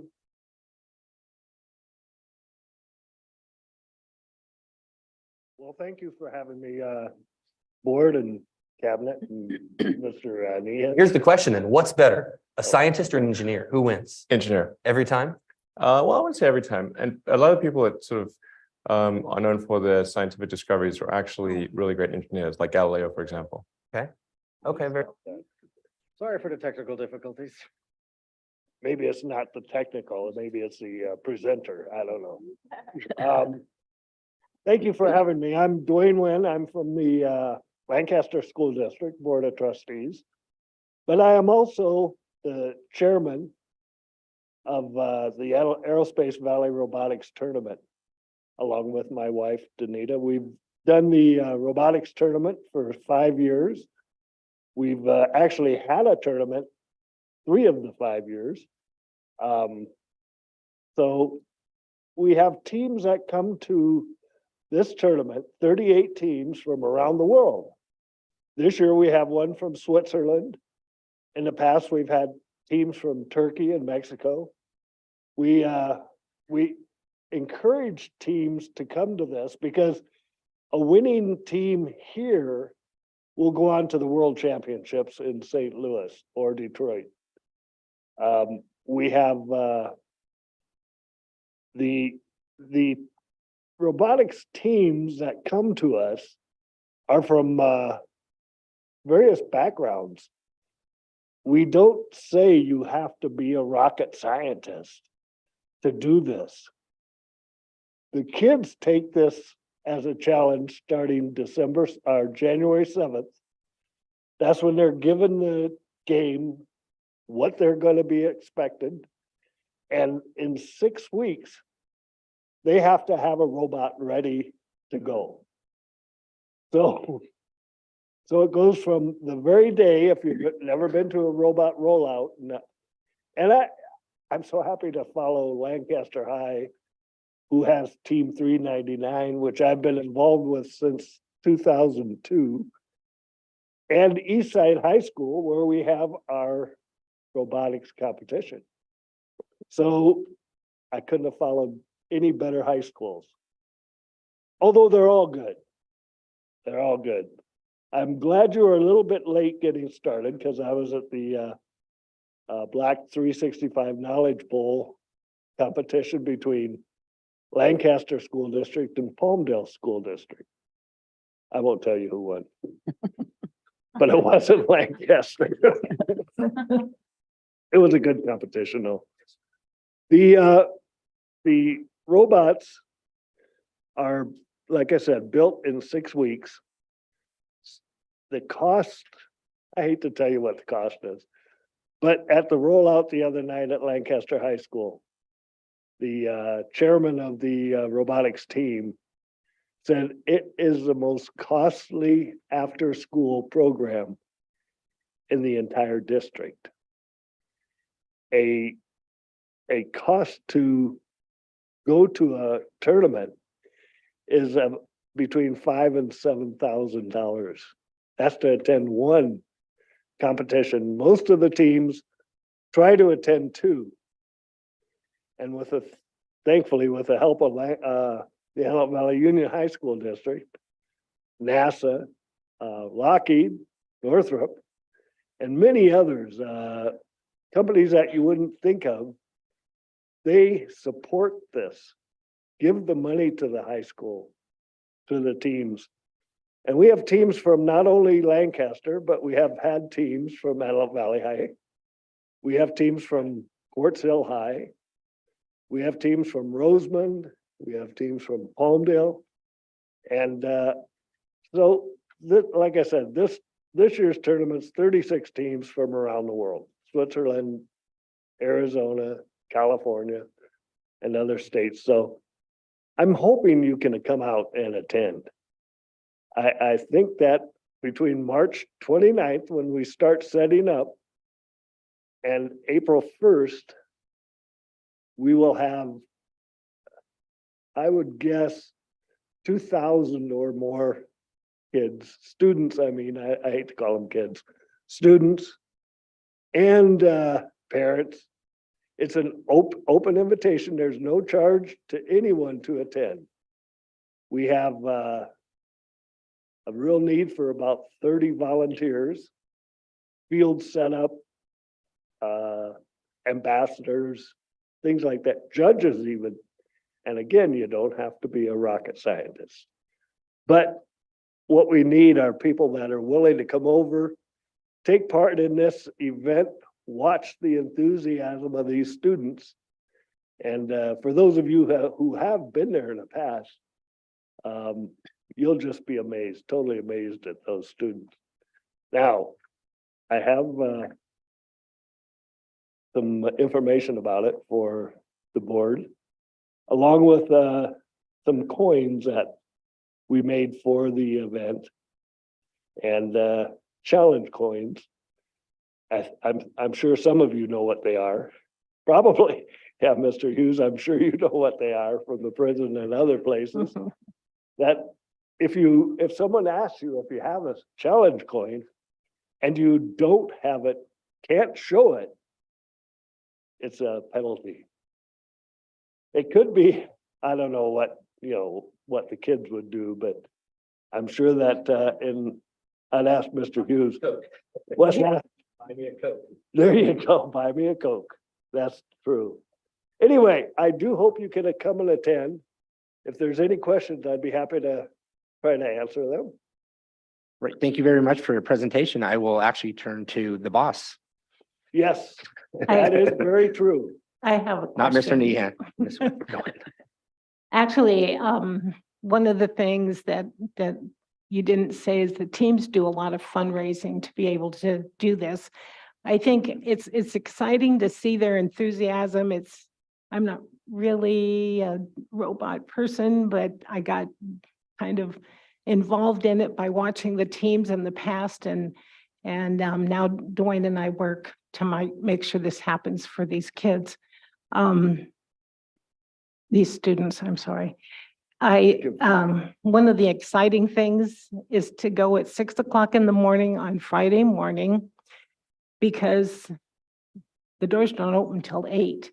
But these students line up with their sleeping bags at 6 o'clock just so they can make sure that they get a good spot inside the gymnasium. And we transform both gymnasiums. We have the pits, which is where they build and work on their robots. And then we also have the platform in the main gym where they do their presentations.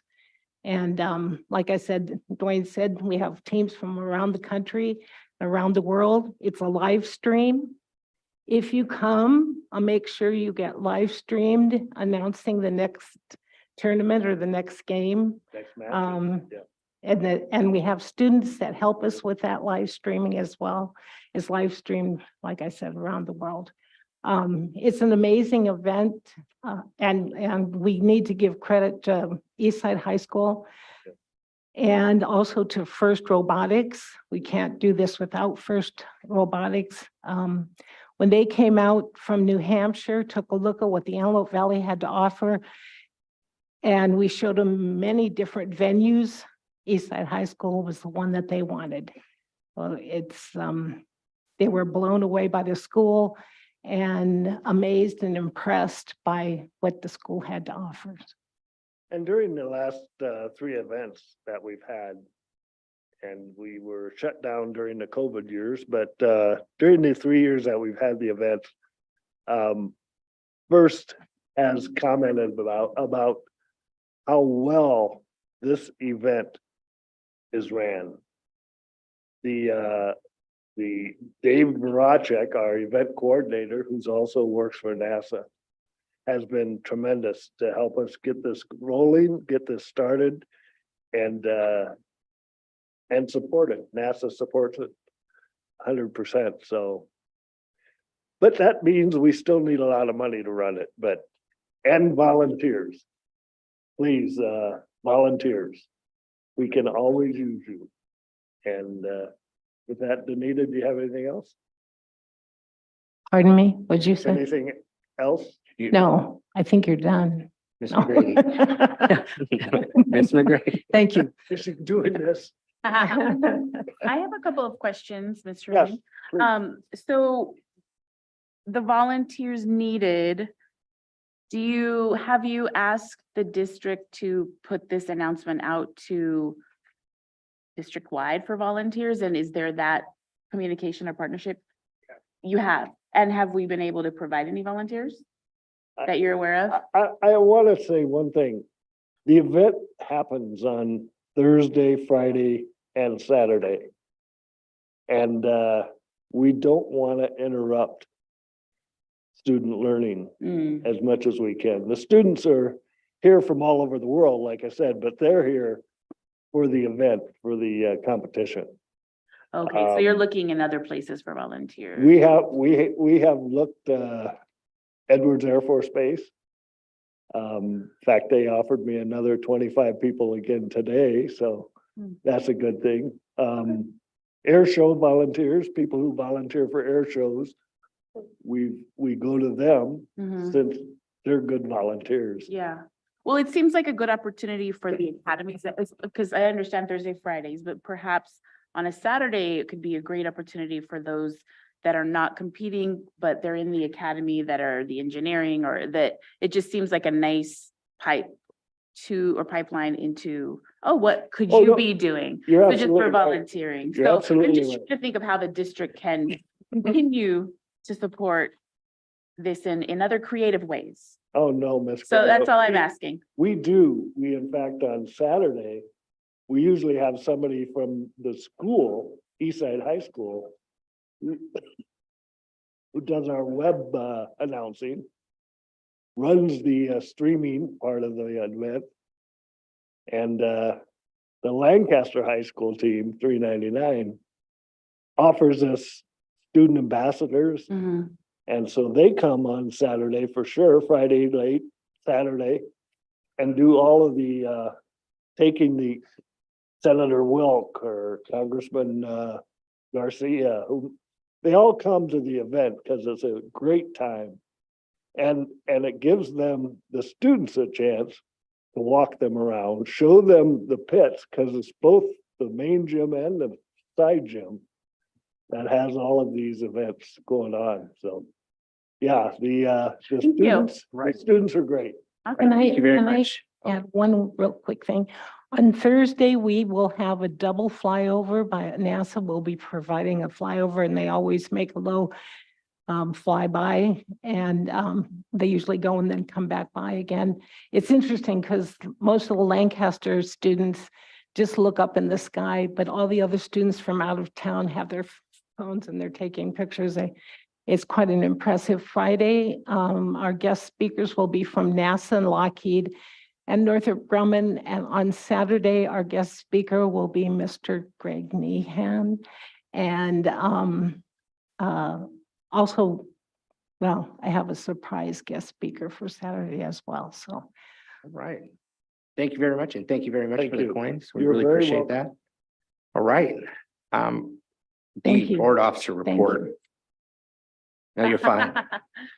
Thank you. All right. I'm going to defer my report over to Miss Corona. So she can talk about how we attended the last Antelope Valley School Board Association, and we had an outstanding speaker.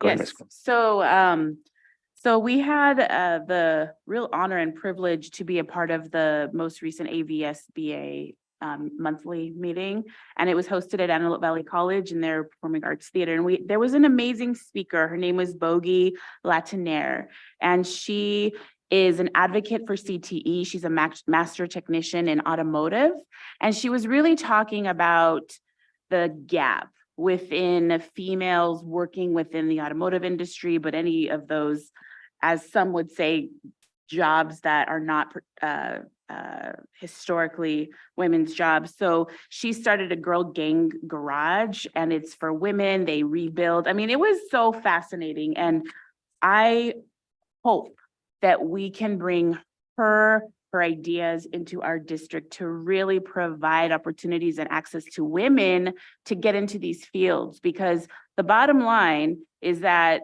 in the next 10 years or so, these jobs, there's going to be no one to fill them because the momentum is not quite there yet. But we have to get women involved, but also create an environment that women feel included.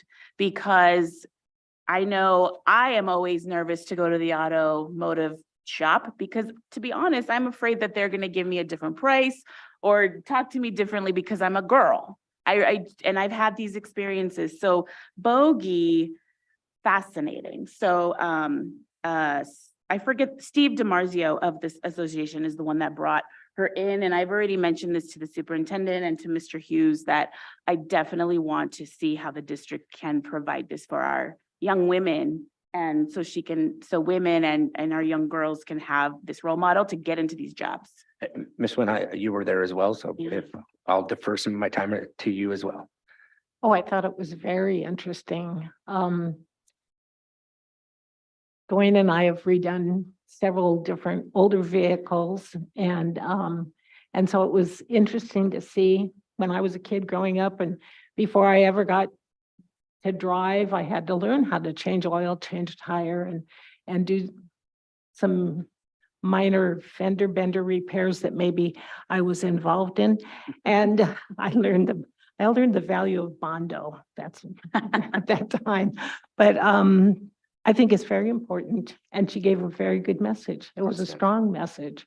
And it said that girls can do this too. Absolutely. Amazing work that she was doing and the restoration on some of the cars. She was taking a new body of a car and putting an old body of a car on, and it all worked. It was incredible what she did. And we will go ahead and move on to E, Antelope Valley School Transportation report. Mr. Hawkins. Good evening. Just quickly, AVSTA is continuing to work with both the city of Lancaster on their electrification, on getting grants. They're working with the Department of Energy, and they hope that it may take up to 24 months, and it's mostly just waiting on the buses to be manufactured, but they're hoping to have about 50% of their fleet electric. Outstanding. Good job. Mr. Millings. Okay, thank you, sir. Miss White. See Miss White. We'll go ahead and move on. Is she? Oh, I'm sorry, Miss White. Thank you.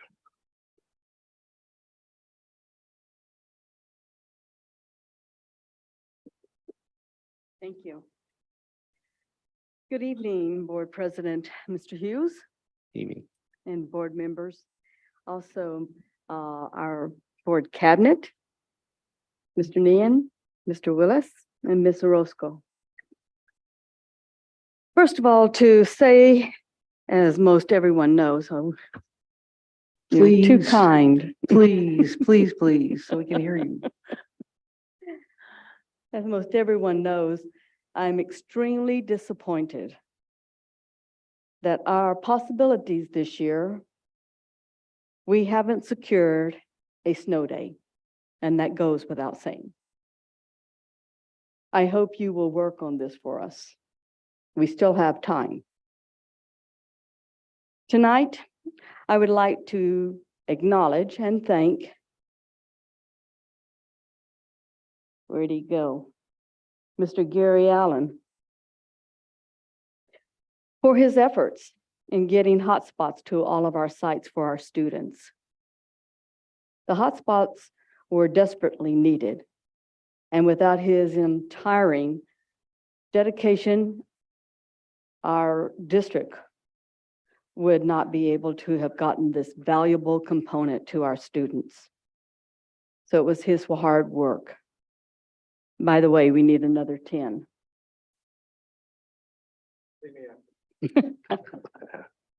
I saw that you had some training last Saturday during your special board meeting, and I hope that all of you had a very rewarding day. I'm also glad to see that the district is having 2 job fairs, one on Monday and following with another one on Saturday, March 18th. I hope you have a great turnout and a lot of applications. Since our weather is revisiting us with the possibility of rain, I won't keep you from moving forward with your agenda tonight. So please don't forget to spring forward so everyone can enjoy their daylight well after they get home.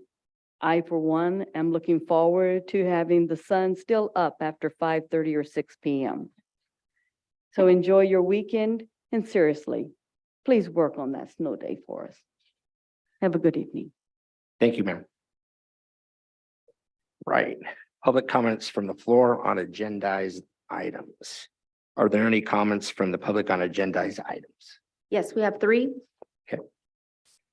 The public is invited. We didn't record this one, right? Okay. The public is invited to address the board on any agenda item. To address an item on the agenda, speaker forms must be given to the designee before the board president announces this item. Individual speakers are limited to 3 minutes each. The total time for public input on each item shall be limited to 20 minutes. Only one person is permitted to stand at the podium at a time. No speaker may relinquish a time allotted to another speaker. During public comments, the board listens to concerns or issues. The board may ask questions for purposes of clarification. The law prohibits the board from entering into a dialogue with the public or take action on items not on the agenda. Miss Vivian, 13G. I need to let her know about the 17th.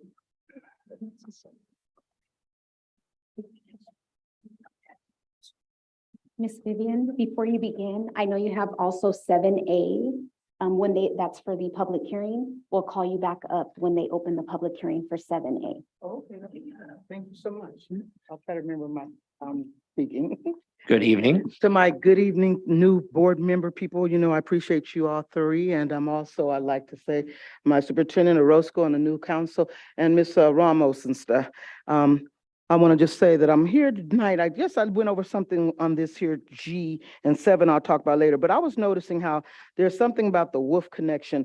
I feel that some of the things that I've been noticing with our district and not really reading some of the information that's in the, in the agenda and learning what it's really about, it sometimes seemed like things that were happening last year when Dr. Ruffin was here, different things where things are being pushed on with different people to ask for programs to be here, that to me, in my opinion, this makes me upset to hear about WUF's connection, only because I think I really don't care that it's Miss Shanlon that is the person that put this out there, the way it's said on the board paperwork, that they're putting out something for Pete Knight. And to me, I guess I get very upset to know that how things were with the programs and the things that were last year with Pete Knight getting all these types of programs and fundings and grants or whatever to have stuff. It makes me feel like it's a Stockdale moment, that even though he's not the president, he has voices that can speak up for certain things. And I think that when it comes to this charter school situation of the WUF, whatever it is, even for just Knight, I think that there's been other programs that have come into this district to ask to have people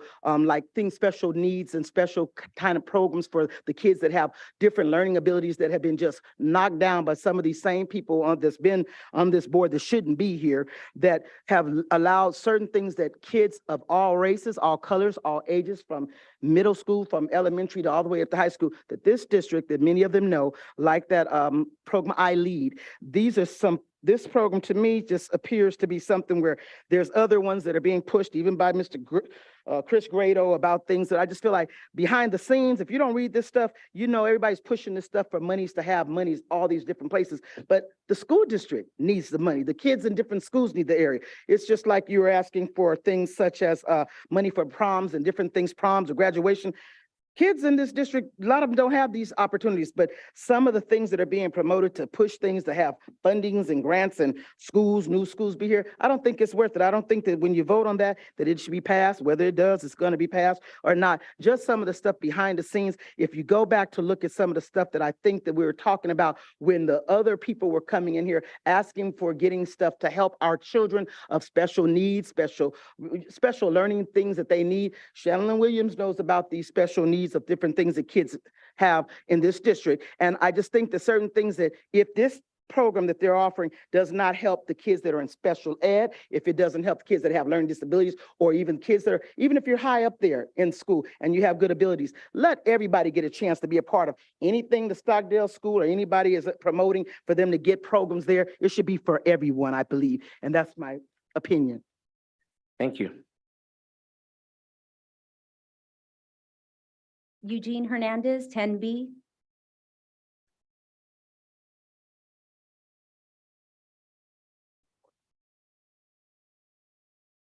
Good evening, sir. I'd like to thank the board for establishing a parents' council to hear. Haven't done it yet, but we're trying to. Yeah, We haven't done it yet, but we're trying to. okay, I hope you do, because Mr. Neiman shot down my idea for having a Latino advisory council, even though 24 years ago, I established a Latino advisory council, and considering the fact that 63% of the students here are Latino, You should have had one. You should still establish one.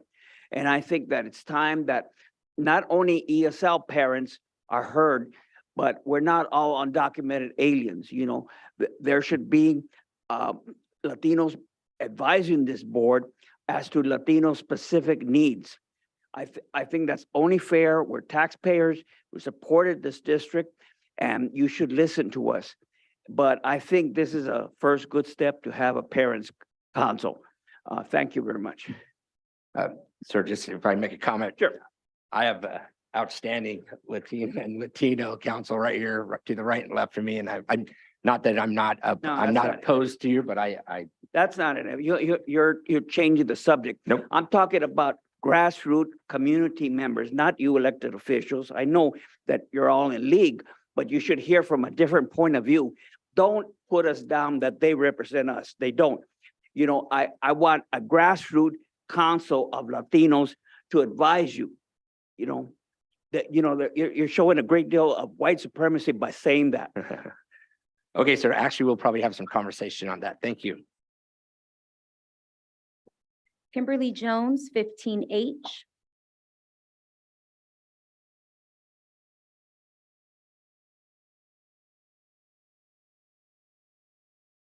Welcome. Good evening. Thank Good you. I'm evening. going to keep my introduction short so I can use my whole 3 minutes. I know this is a little bit of a reach because this is just for the consent for the student trip schedule, but I feel it's a perfect time to address the issue with the transportation for these student trips. We have had a lot of issues, and I know this isn't necessarily the board to hear that, but I do know that Mr. Hawkins is part of the AVSTA board. And so it's nice to have you here tonight, Mr. Hawkins, to hear there are many parents, many teachers, and many coaches who are complaining about these issues. We have had students who never got a bus and did not make it to their sporting events, to their field trips, and to other events that they were scheduled to arrive to. Not having someone at dispatch to answer the phone when we are calling, when the bus is an hour late, is unacceptable. And I think this board needs to address that with the AVSTA, as we have a contract with them and are part of a JPA with them. If they cannot handle the situation, I understand the staffing issues. I work for a company that has severe staffing issues right now, but there needs to be a way to figure that out. If you're not going to have a driver there, hire an outside agency. If you're not going to have a driver there, give parents permission to take as many kids as they can, because it's absolutely unacceptable. The Pete Night track team missed an invitational event on Saturday. These are kids who had 2 seasons taken from them. And you're going to start off the season taking away an invitational meet. And then the bus was late for their meet on Wednesday. In less than a week, we had 2 transportation issues. And that makes no sense to me. I know there aren't very many parents or coaches or teachers who are willing to come up here and necessarily cause a stir over it because they're afraid of any retribution. 30 seconds. I don't care. I will come to every meeting and make a stink about this until it gets fixed, if I have to, because I can't go to the AVSTA board meetings. They're at 8 a.m. on Wednesday mornings. That's not convenient for any one of us to come and make a stink. So in regards to the student bus trip schedule, I suggest that as you approve it, make sure there's enough buses and drivers to handle that trip. Thank you. Mr. Nian, can you kind of give us a synopsis of the issues with the buses? I would actually defer to Mr. Hawkins on that to clarify. Yeah, you can give later on, you can give us a briefing on okay, that. I can do that Appreciate later. Thank you. Right, do we have another? That concludes our public agendized items. Hey, I, public comments from the floor for non-agendized items. Are there any comments from the public for non-agendized items? Yes, we have 6. Okay. The public is invited to address the board on any matters not on the agenda that is within the jurisdiction of the board. To address an item not on the agenda, speaker forms must be given to the designee before the board president announces this item. Individual speakers are limited to 3 minutes each, and a total time for public input shall be limited to 20 minutes. Only one person is permitted to stand at the podium at a time. No speakers may relinquish a time allotted to another speaker. During public comments, the board listens to concerns or issues. The board may ask questions for purposes of clarification. The law prohibits the board from entering into a dialogue with the public or taking actions on items not on the agenda. First speaker, Eugene Hernandez on George Floyd.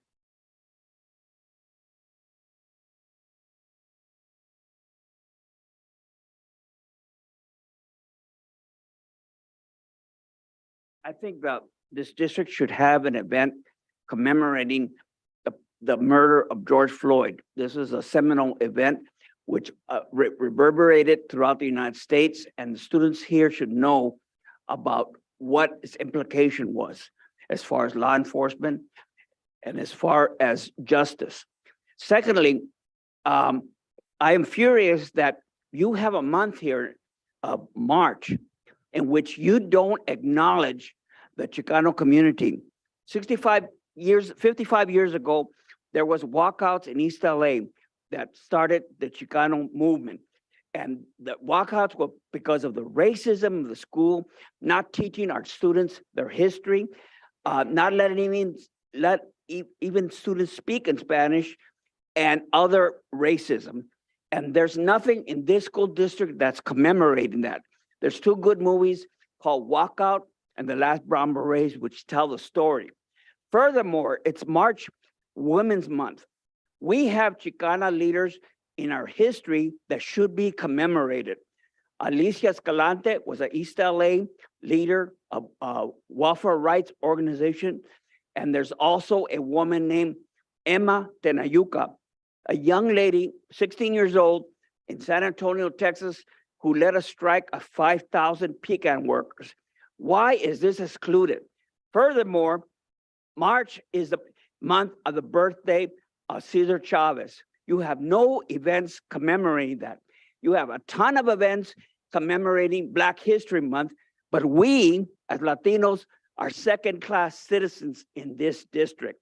You don't acknowledge anything of our accomplishments, of our history, and we were here before the Mayflower.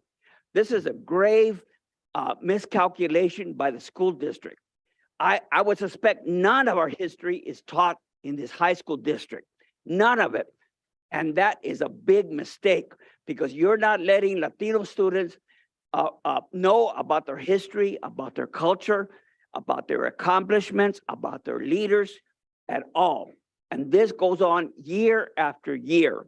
Like I said, no advisory council because Mr. Neiman didn't want it, and no feedback from the community. You should really dig within yourselves to find out how you can resolve this issue, incorporate it into the education of this school district, and not let this racism prevail.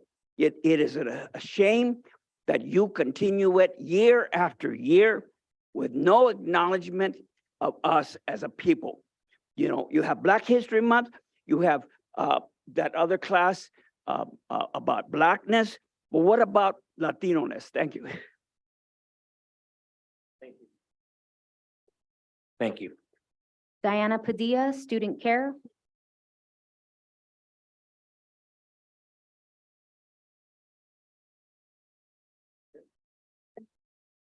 Diana Padilla.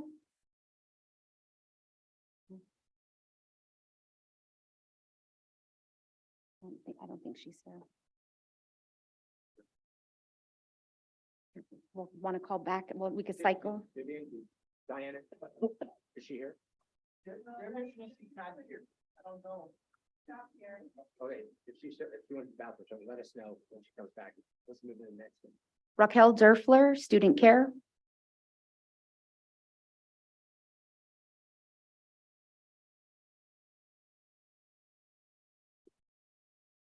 Good evening. Hello. See if I don't have to lean quite, okay.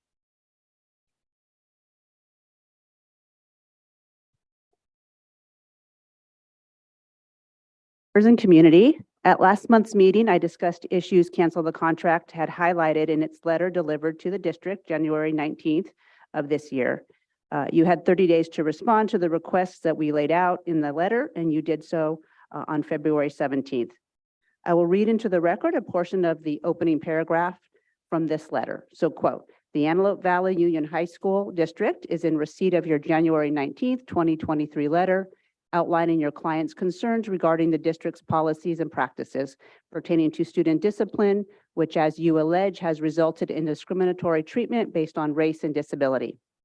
As a preliminary matter, the district takes the nature of the allegations raised in your correspondence very seriously. And as most of you have witnessed during the past year and a half, the district does have in place processes and systems to identify and address such concerns," end quote. In a perfect world, the district's policies and procedures would protect its students. But in reality, here in the Antelope Valley Union High School District, they do not. The district publishes a matrix specifying the minimum and maximum disciplinary actions authorized for violations of various education code provisions. The district itself has twice admitted, once in 2018 and again in 2021, to the California Department of Education that this matrix contributes to racial disparities in discipline, yet it has failed to make any revisions. Trustee Hughes, during a March 1st meeting, you assured me and other members of Cancel the Contract that you would take care of things and make it better for students. Is the district's response taking care of things? Trustee Corona, at that same meeting, you stated you were a proponent of law enforcement. Community elected you to be a proponent of its students. Superintendent, you ended the district's letter with the following quote, "While the district has been collaborative and forthcoming over the past year and a half and remains committed to addressing areas of concern related to discipline of Black students and students with disabilities, we do not believe that your letter provides a reasonable path forward. In other words, your aim is to do nothing and allow our students to continue to suffer. I am standing here before you and asking you as our district leadership to do right by your students. Thank you." Thank you. Amy Campos, Title IX. Welcome. On February 3rd, my daughter was violently sexually assaulted by another student during her 5th period class at Quartz Hill High School. She immediately reported it to security and to the deputy on campus, and a police report was made. That same afternoon, we met with the vice principal and conference with the district's equity director to begin a Title IX grievance. That grievance was filed on Monday, February 6th. On February 10th, my daughter and I met with the vice principal again and were told there was one more interview that would take place. I heard nothing until asked on February 23rd and was told things were being finalized. Both my daughter and I are well aware that the other student is afforded his right of due process during the investigation. The offending student had admitted guilt since day one, and Ed Code makes it clear what the mandatory consequences will be.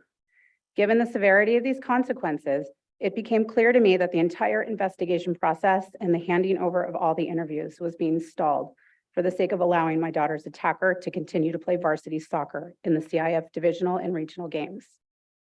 On Monday, February 27th, I emailed district and school officials voicing my concerns. I had absolutely no response. The next day, I was emailed that the investigation was complete and turned over to the district.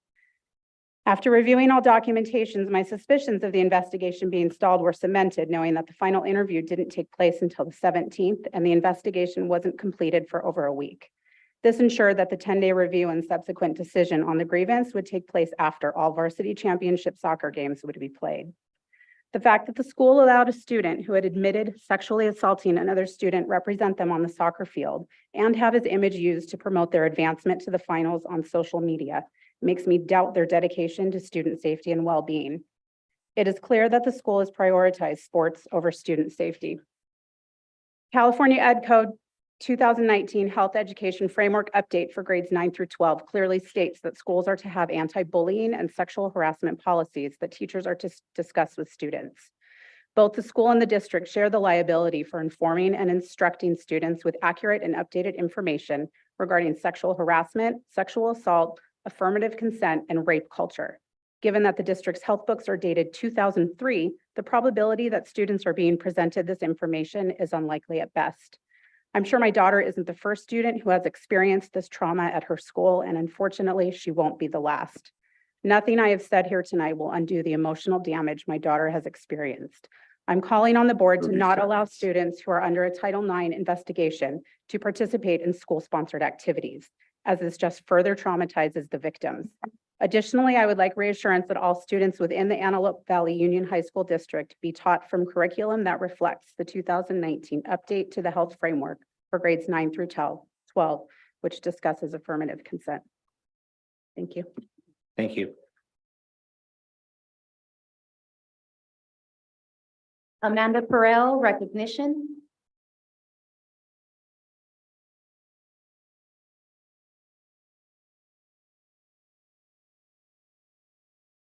Welcome and happy birthday.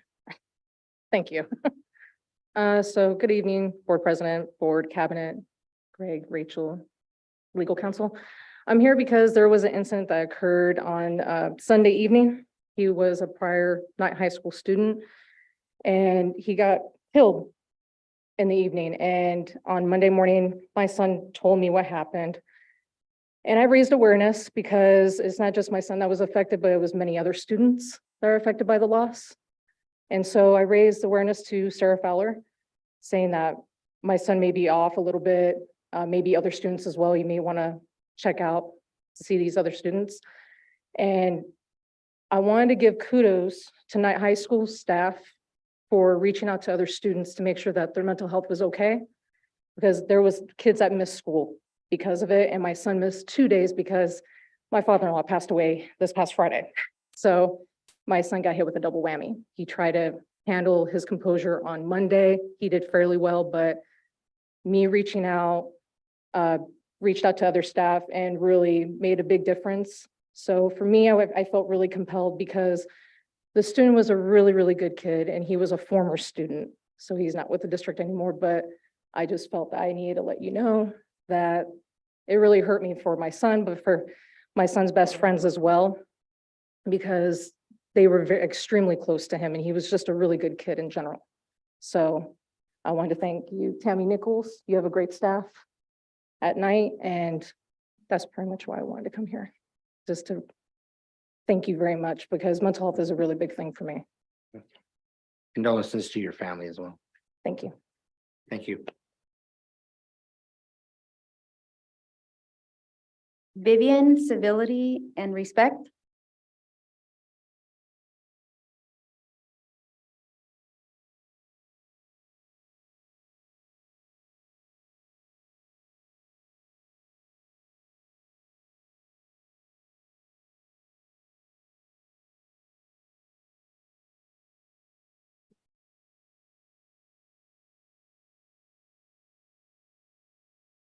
Actually, I said, and I know my time has started, that the reason why I'm going to be coming back and forth to this board is because of civility.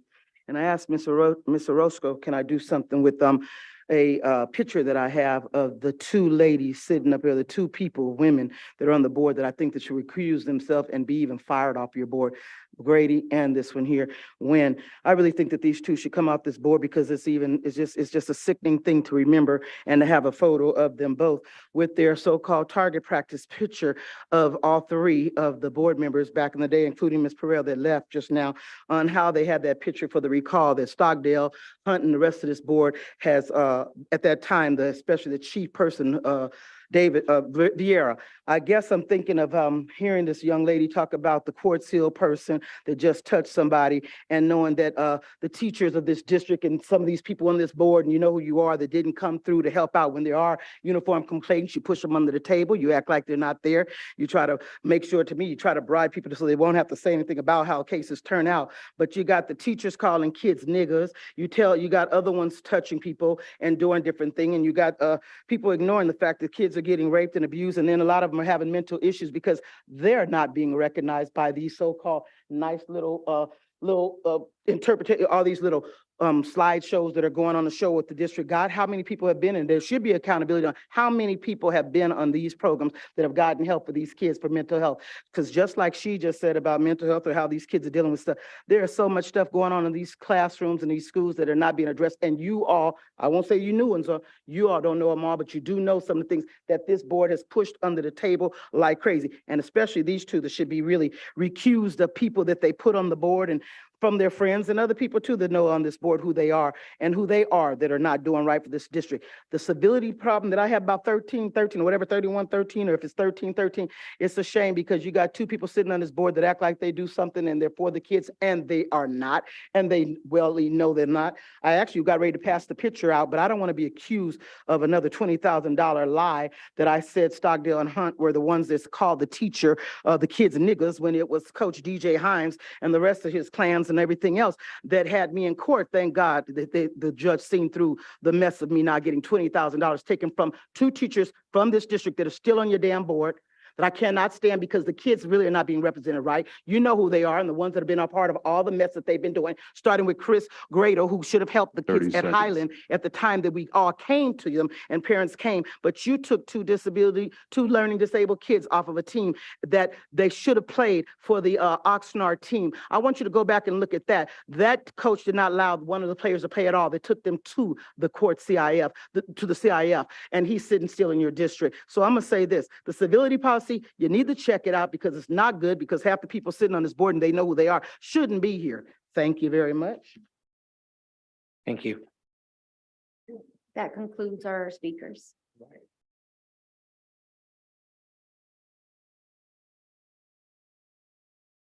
All right, 7, educational service action item. Educational service public hearing on the Antelope Valley Synergy School of Performing Arts and Technology charter petition. The Antelope Valley Union High School District Governing Board will now hold a public hearing on the charter petition submitted by the Antelope Valley Synergy School of Performing Arts and Technology to operate within the geographical boundaries of the Antelope Valley Union High School District. This action is being conducted pursuant to Education Code Section 47605. This action will proceed as follows.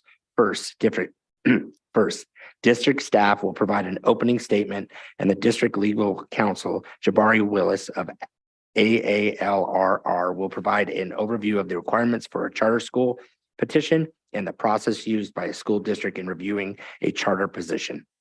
Second, Antelope Valley Synergy School of Performing Arts and Technology will be given up to 10 minutes to make a presentation about the proposed Antelope Valley Synergy School of Performing Arts and Technology Charter School.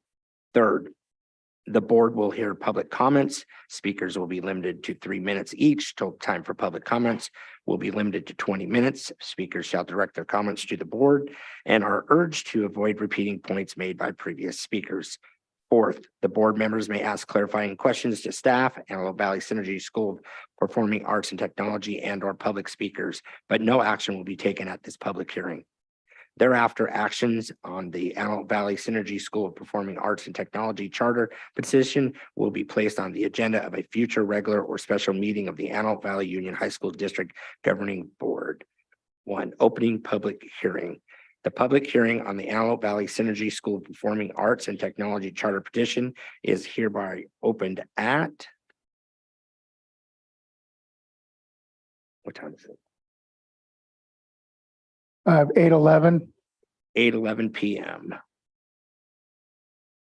At this time, I call upon Superintendent Nehan to introduce staff and legal counsel. So presenting first, we have Dr. Chris Grado, who is the Assistant Superintendent of Educational Services. Dr. Grado. Mr. Grado. Thank you. Good evening, once again, Board of Trustees. The charter for the Antelope Valley Synergy School of Performing Arts and Technology was received by the district on February 14th, 2023. Following tonight's hearing, district staff will complete its review of the Synergy petition in accordance with Education Code 47605. To review this charter, we have convened a committee of district staff who specialize in the areas of instructional programs or methodologies, special education, business and finance, and human resources and facilities, among other areas, to assess the elements that must be described in the charter according to Section 47605. District staff will also work with our legal counsel to analyze the petition in relation to the legal standards in the Charter Schools Act. After completion of its review, the committee of the district staff will then publish on the district's website all recommendations and proposed findings regarding the synergy petition at least 15 days before the public hearing at which the board will will either grant or deny the petition. At this time, it is anticipated that the board's decision on the synergy petition will be made at the April 20th, 2023 board meeting. And now we'll hear from counsel, Jabari Willis. The Charter Schools Act provides for persons interested in forming a charter school to be located within the geographical boundaries of a local school district to submit a charter to that school district's governing board of education for consideration upon receipt of a certain number of signatures of either parents/guardians or teachers supporting the proposed charter school. The charter petitioners for Antelope Valley Synergy School of Performing Arts and Technology propose a TK through 12th grade charter to open in the fall of 23-24 school year. A charter petition is deemed received when it is submitted to the district office along with a signed certification that the petitioner deems the petition complete. This commences the timeline for the Governing Board of Education's consideration of an action to approve or deny the charter petition. The Governing Board holds a public meeting on the provisions of the charter, at which time the board is to consider the level of support for the petition by teachers employed by the district, other district employees, and parents. The district board is holding this public hearing tonight. The governing board has 90 days from receipt of the charter petition to make a decision on whether to grant or deny the charter, which timeline can be extended to 120 days by mutual agreement between the district and the charter petitioners. A charter is required to contain reasonably comprehensive descriptions of a number of items, and the petitioners are also obligated to provide the district additional information. Charter schools are generally exempt from the laws governing school districts, but instead they must operate in compliance with the terms of their written charter. The charter is the document that controls the entire school's operations. So the contents of the charter are extremely important. In other words, with few exceptions, a charter school is exempt from the provisions of the Education Code that generally regulate public school operations. And instead, it is the plan and program set forth in the charter that controls the particular school's operations, including, but not limited to, educational, employment, and fiscal matters. If the district's governing board approves a charter, the district becomes responsible for the ongoing oversight of that charter school to see that it is being operated in an educationally and fiscally sound manner and in accordance with the plan and promises set forth in the written charter. A few areas that must be described in the charter include educational program, measurable pupil outcomes, governance, employee qualifications, health and safety procedures, and admission requirements. The charter petitioners are also required to provide a budget, documents, and information about their proposed facilities. The district's governing board is to grant the charter if it is satisfied that granting the charter is consistent with sound educational practice and within the interest of the community in which the school is proposing to locate. In deciding whether to grant or deny a charter petition, the district's governing board must consider the academic needs of the pupils the school proposes to serve. In order to deny a charter, the district's governing board must make written factual findings specific to the particular charter petition being reviewed, set forth facts that support one or 8 statutory findings. At the public hearing, generally the focus is on gathering of input from the public, specifically including district employees and parents regarding the proposed charter school and any presentation that the petitioners may choose to make regarding their charter proposal. The board may choose to ask questions of the district administration, charter school representatives, and/or speakers at the public hearing, but the governing board will not take action to approve or deny the charter tonight. Thank you.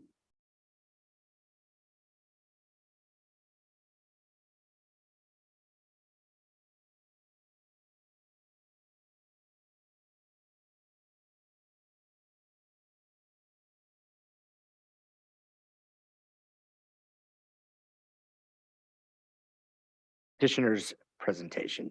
Does the Antelope Valley Synergy School of Performing Arts and Technology wish to make a presentation regarding the charter petition? Yes. Okay, who will be speaking for the Antelope Valley Synergy School of Performing Arts and Technology? That would be me, Are Derek you- Spiva. Are you gonna do that by yourself, sir? I am. Okay, great. Thank you. The Thank floor you. is yours. Thank you for this time to talk to you about what I consider to be an exciting project to come, hopefully. So again, I acknowledge Mr. Nahan. Thank you for all your assistance in putting all this together and answering questions. I appreciate that. And so we will give you just a little bit of a glimpse of what we are planning for this exciting charter school. A couple items of clarification. The first item of clarification is that although many of you saw me here last year, right around the same time, that it was a totally different school than what we are proposing right now. That was, we were going to be working with iLead last time. Now we're going to be working with Maker Learner Network, and I can answer questions about that later if you have questions in regards to that. And I think much of that is clear in the petition. So what is Synergy School of the Arts and Technology? The first thing I'd like to do is show you a little video just to give you a little bit of an idea of kind of what we're thinking. It's not as easy to talk about it as it is for me to show you. Oops. Before we do that, I'm sorry, I got a little bit ahead of myself. Let me tell you just a little bit about myself. And I think this will give you a little bit of insight as to who I am and why this is important to me. So you see here, this is my family. I grew up here in the Antelope Valley. I attended Juniper School in Palmdale and then went on, and I actually graduated from Quartz Hill High School. So I've been in the district all my life. My mom, who you'll hear from a little later, actually started teaching for the district in 1960. So there are probably very few of you who were here around there. So she has quite a history about the school district that probably many of us are not aware of. So I put the pictures of my family. I have 4 kids. I had to get them all through school, and I was one of those helicopter parents that probably drove my school administrators and teachers crazy because I was over there all the time trying to make sure that my kids got the education that they were supposed to get. I must say that we did actually plan on relocating from the Antelope Valley, partly because my experience here was not the best.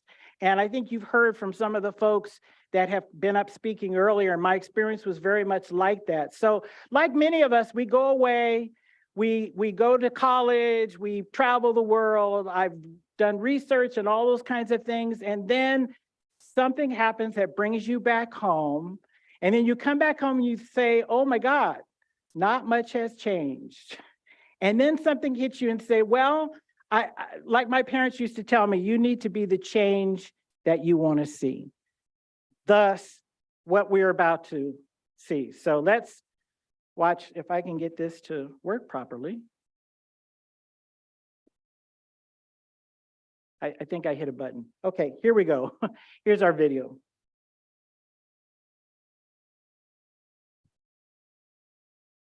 But it won't play. It's assistance, Kevin. Assistance.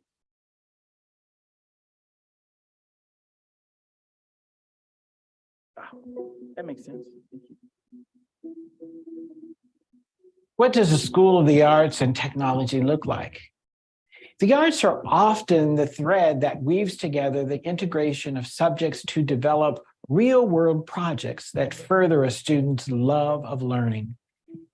We know that learners who participate in the arts in high school have better attendance, are far less likely to drop out, and are also more likely to attend college and complete a bachelor's degree.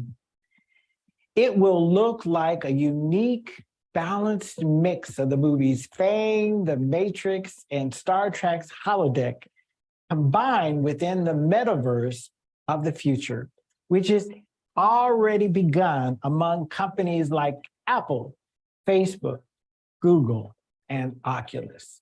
It's being used to train folks who are getting ready to go out into for real outer space. It's being used in the aerospace industry to train pilots and a variety of other occupations that demand that a learner or a student can really experience a situation and be able to handle themselves accordingly to whatever situation that they run into. CTE within the performing arts sectors, live music, theater, and dance.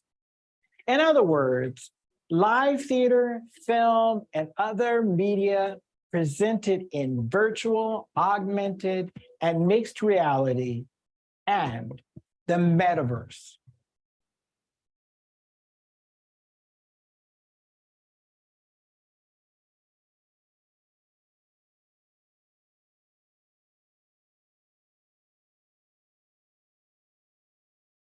So what is our mission? Our mission is to offer unparalleled education in arts, technology, with a strong academic base, and to promote growth, creative, challenging, and nurturing growth within the educational environment. The vision is to give learners an opportunity to, in the Antelope Valley, to develop artistic, technical, and academic skills by connecting them to professionals working in the field to prepare them for jobs in the industry, vocational training, and higher education. One of the examples of that might be that I have a brother who is a music editor for the film industry. So he did Woman King, if you saw that movie. He's worked on Con Air, a variety of different movies. And one of the things that he tells me about all the time is that most of these guys are getting older and getting ready to retire, and there's not a young group of trained technicians who can take their place. So we're looking at offering some of those things to some of those opportunities to our kids so that they can go and work in the entertainment industry or a related field or area. So whom are we looking to serve? I've had people ask me the question, are you going to just come and steal all the students from the school district? No. By the way, it is important to note that I am an employee of this school district and have been for the last 3 or 4 years. And it's important also to note that there are a lot of really outstanding educators in this district. What we are proposing to do is to fill some gaps, to just build some bridges in some areas that may not necessarily be filled right now. So we're not looking at taking students, large numbers of students from the district. There are many students right now who are in charter schools right now, the elementary school charter schools. There are no charter high schools other than Learn for Life, which is an independent study program. But I believe one size doesn't fit all. That's good for certain kids. For me as a student, it would have been terrible because I lived for being able to learn about the performing arts and that kind of thing. There were a few things at Quartz Hill High School in the day. Those of us that were around remember that, Antelope Valley High School had one of the best bands in the world. We had great choirs and lots of music that some of it exists now, but much of it does not. So anyway, that's who we're looking at serving, is those students who are looking for this type of an option. It's just an option. And we're looking at actually looking forward to working with the district in a variety of different areas, but I'll get to that in a minute. So currently,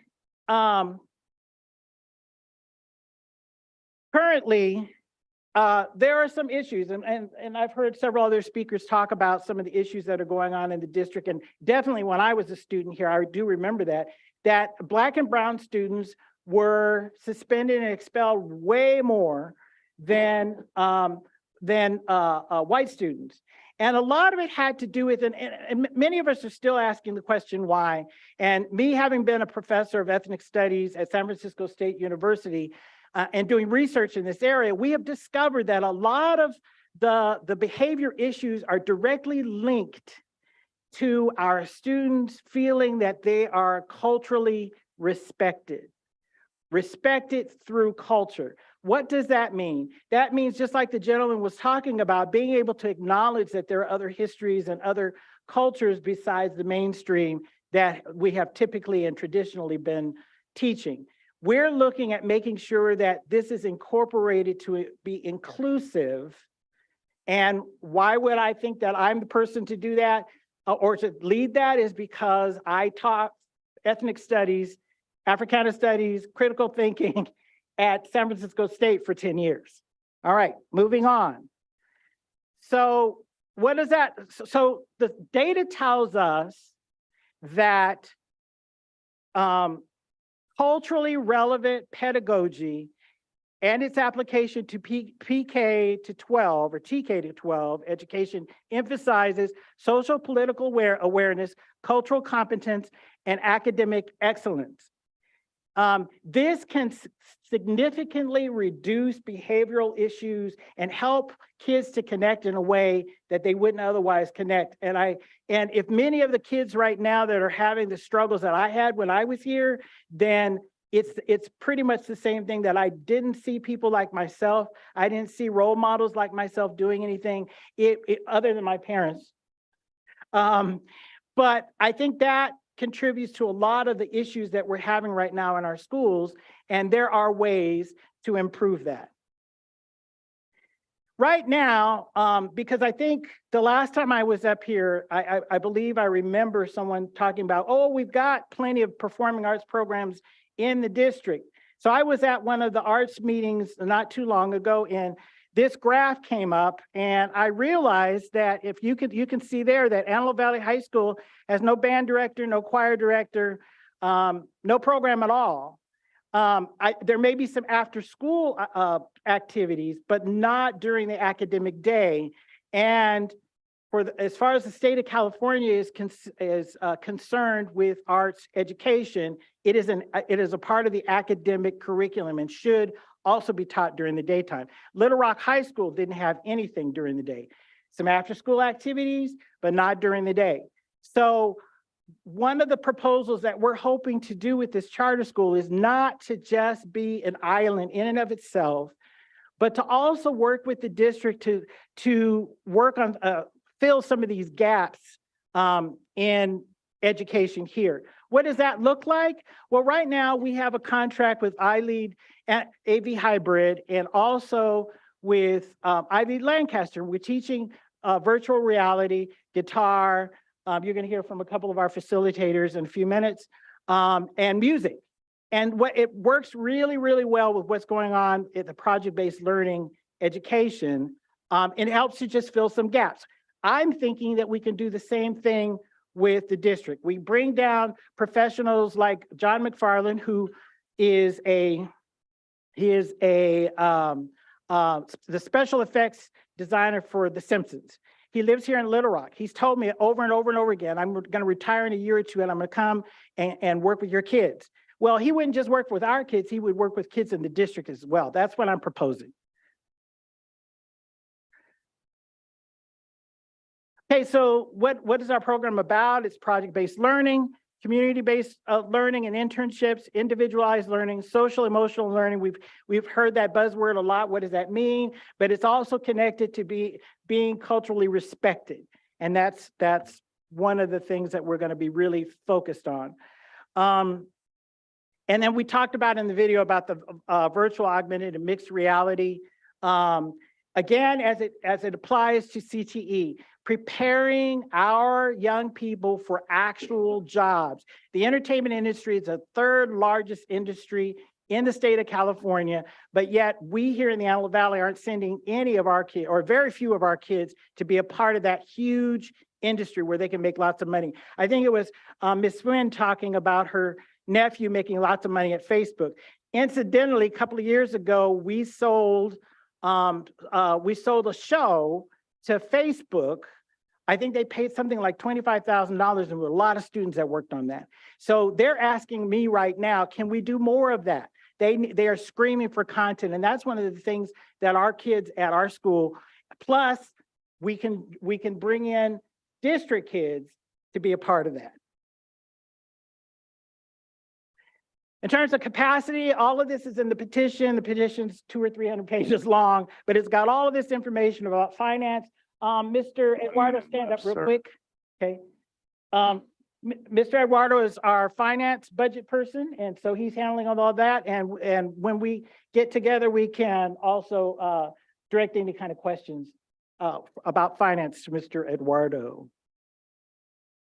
We have a number of grants that we're involved in right now. One we just got for $600,000 from the county through a third-party administrator, Amity Foundation. We've written about 10 or 15 more. So we expect that we will have a lot of additional funding beyond ADA to make this work. And these are some of our partners that are working with us. Some that I'd like you to really pay attention to, the city of Palmdale, and Mr. Zink, Jason Zink is going to talk about that when he gets up to speak. Okay, and this is just the last little thing about me. What it's like to be marginalized. So why a charter school? Why a school of the arts and technology? Why me? Why now? When you get right down to it, Synergy will target learners who see themselves as marginalized and unable to connect with the current comprehensive educational model. So then the next question is, Dr. Spiva, what do you know about student marginalization? Well, I might know just a little bit about what it feels like to be different. Growing up in the Antelope Valley was challenging. As the middle son of the first African-American family to move to Palmdale, California in 1960, I remember one morning having the experience of witnessing a burning cross in our front yard. Fast forward to elementary school, I had dyslexia and didn't really learn to read until 7th grade. So every day in school was a struggle.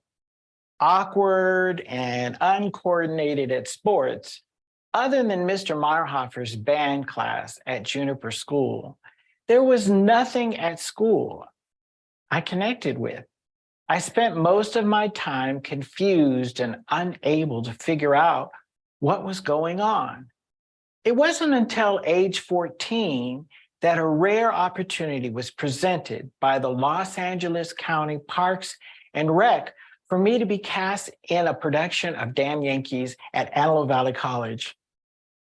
Looking back, I consider this to have been the first positive learning experience in my academic life. I suddenly acquired a laser focus on going to college to study theater and acquiring skills not available to me at that time. That sudden connection and fascination with the arts empowered me through college, graduate school, earning a PhD and a postdoctoral work traveling scholarship, sharing my experience, research, and artistic integration in general education and basic project-based learning. To add to my experience with marginalization, each of my 4 kids inherited some aspect or form of learning disability, just like me.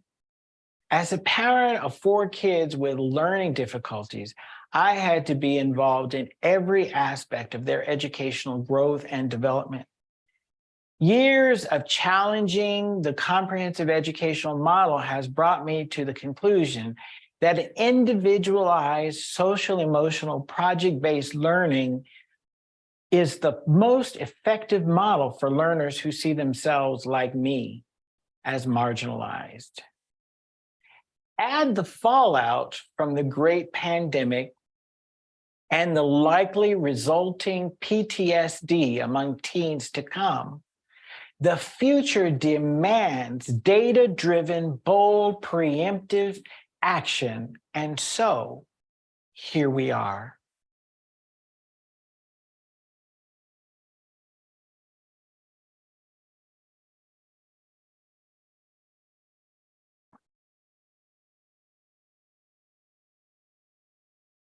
Right, public comment. We will now take public comment on this item. Speakers are limited to 3 minutes each. Total time for public comment is limited to 20 minutes. If you wish to speak, please hand in a speaker's form. Speakers shall direct their comments to the board and urge to avoid repeating points made by previous speakers. We have a few speakers. I don't know that we. Yeah. I just have one card that was filled out and then there may be additional speakers for this item. If you guys need to speak, fill out a card. Good.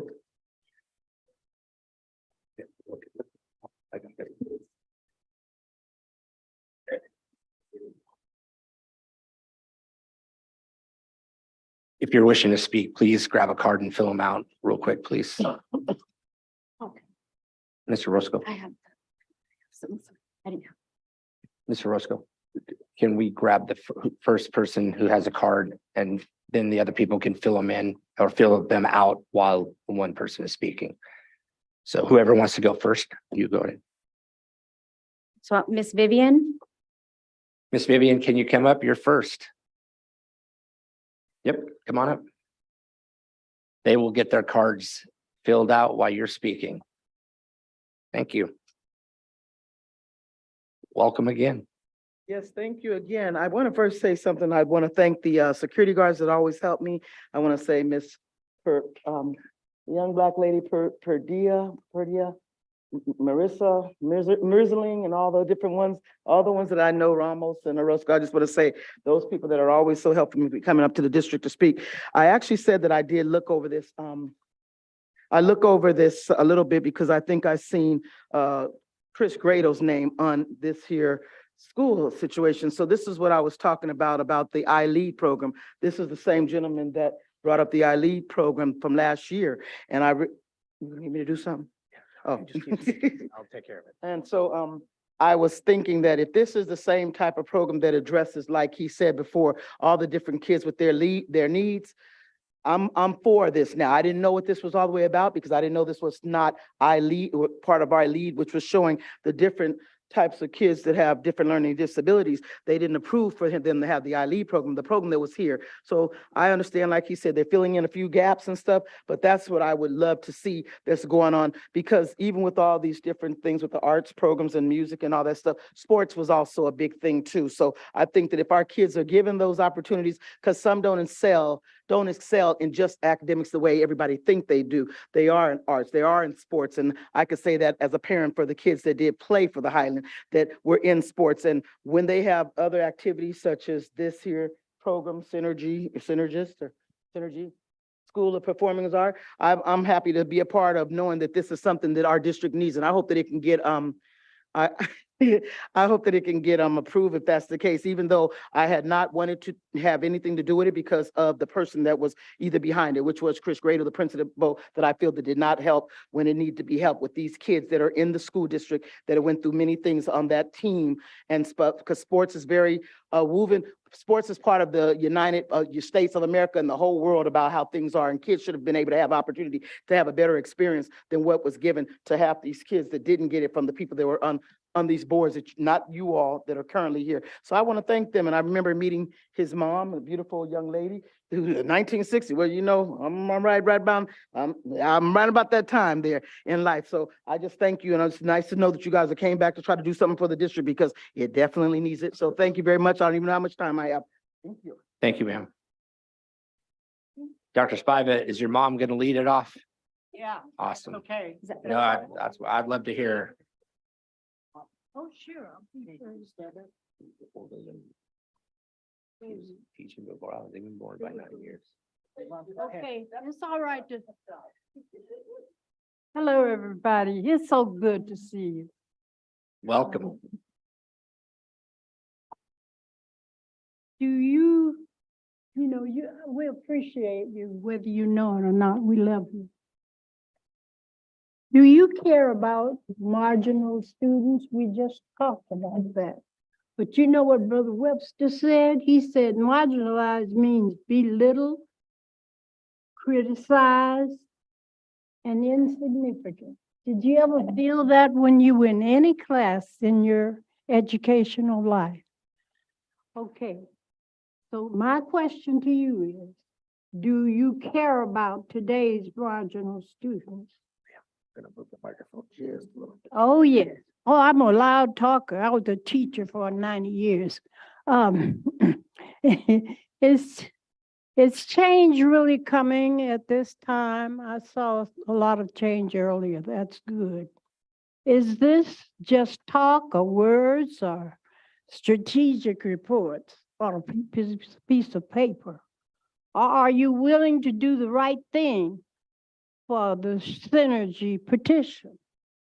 I ask you, are you willing to do the right thing to help these students? I started working in Antelope Valley High School District in 1960. Some of you were probably not born then. Okay. Teaching English at Antelope Valley College and then Palmdale High School. And I continued as a full-time instructor at Antelope Valley College for a lot of years. I just celebrated my 89th birthday, folks. I need to share a little bit of history to let you know this district has done a lot of good things, but yet the context of this message requires me to tell you that in 1960, there were Watts riots. I was teaching at Palmdale High School. In 1965 were the riots when I taught at Palmdale.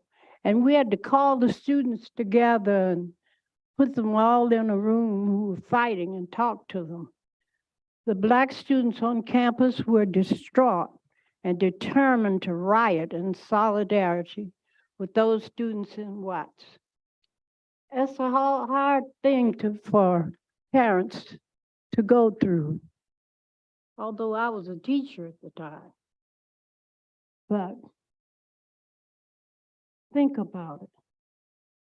I am asking the administration to persuade the students. I was supposed to ask the administration to let me take them to the cafeteria, and we did.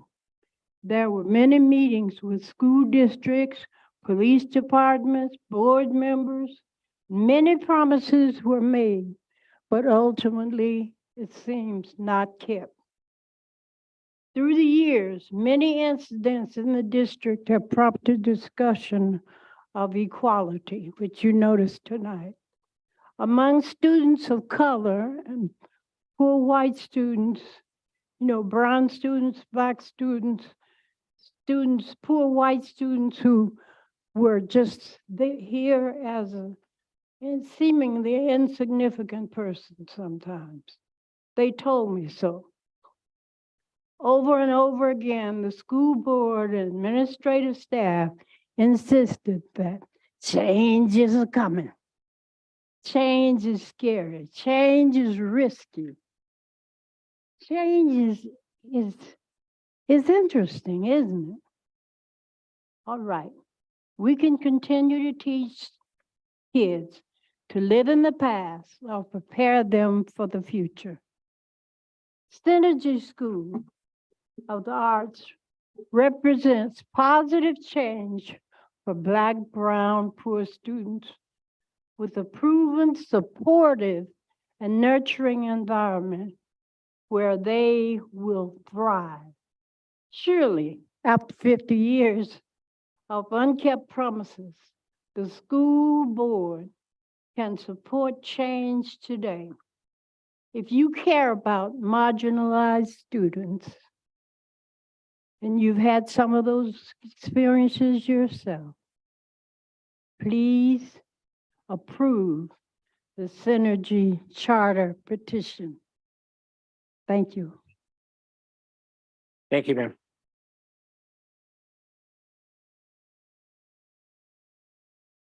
I want to see who goes after that. I'm sure. How do you follow after that? Latora Saxton? Yes. Hi, everybody. Latora Saxton. I am a community member here. I actually just left a meeting. I was at I Lead Lancaster. I serve as the president over that board, and I heard about this meeting happening, and I know of the work. And so I want to talk tonight really quick about being paralyzed. I used to be paralyzed. Can you believe that? From my neck down. I'm a walking miracle. Oh, yes. I wrote a book about it. You can get it on Amazon. Anyway, by being paralyzed, I had to learn how to access things. And what was the most frustrating thing for me was realizing that accessibility was not always accessible to everyone. And so as a person who was young and paralyzed, being limited, like I walked in this building today and I was so proud of the accessibility, the ramp here, the wide doorways, the fact that if I came in here with a wheelchair, that I would have access to this place. I wouldn't have to be set in a corner. I wouldn't have to be marginalized to another space because the place couldn't accommodate my needs.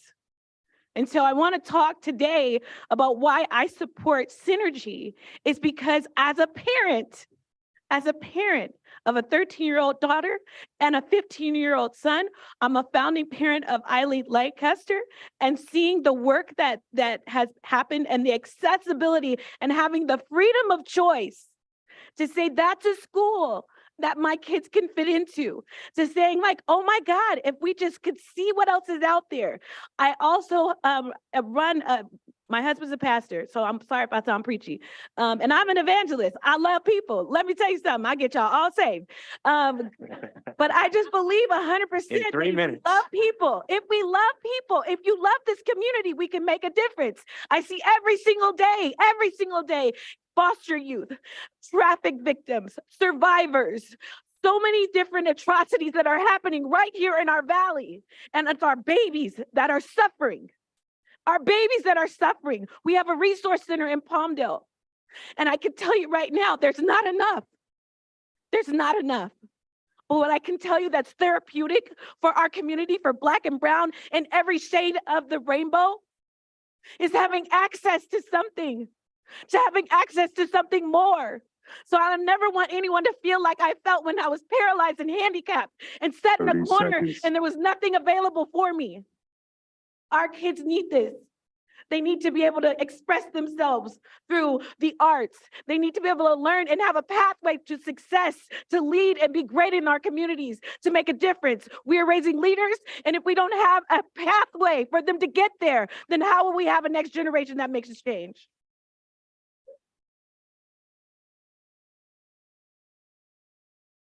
Darnitha Jacobs. Thank you. Peg Lee. Well, I guess I don't have no time to introduce myself, huh? So the clock is starting. Well, I'm here to speak for your native son, and I'm asked that the charter school be approved. I'm the trailblazer for the Antelope Valley. I am an educator. So all this stuff is, I see it, okay? I've been teaching with a master's since 1984, somewhere in the Virgin Islands, and I'm still doing what I'm doing. But I'm a public servant, former public servant for LA County Parks and Recreation. So when Dara asked me to speak, so I'm not used to speaking with my back to anyone. When Dara asked to speak, I have to see my audience. I asked her, what makes your charter school better than any of all these other charter schools and all these schools I served for? At present, I'm teaching at Victor Valley College, taught at Antelope Valley College, taught at most of the area served at area school district here. And this is what he said, because I had to pick his brains, okay? Because being a public servant for LA County, we had to assess the needs for all students. So we took up a lot of slack for the schools. And he said that his emphasis is on obesity. That was good. As well as activities. And I said, what kind of activities? Well, you know, he said physical ed. I said, okay, you talk to me. And so I like how he's going to reform physical education in his school. So I had to test him. I said, what about some gains of law organizations? Gains of law organizations, things like platinum maypole. How many of y'all ever platinum maypole? Ooh, Don't let me be by myself up here. That's why you take the string and go under, in, and out. Thank you. Every age level could do that, even people in a wheelchair. So I had to test him. So his thing is to bring back all things that was in the community for all people, all games, not just football, basketball, and all that. Things that can suit everyone. So my thing is, I'm asking that he be given a chance, because as a trailblazer for LA County, I can stand here and say I was the first lady for Michael Supervisor Antonovich, his first lady for all being a trailblazer. It takes someone who's outside of the box to bring in new ideals, because sometimes we're so influenced by our educational ideals and we forget about the community. Another thing I like what he said, 30 I had to seconds. test him again. Bring in some patriotic programs, just like the gentleman was saying. We don't even celebrate Caesar Travis. At Everett Martin Park, I did bring it in. And I think the school board, you know, you all had Caesar Travis' grandson here. Many of y'all don't know that. Caesar Travis' grandson came.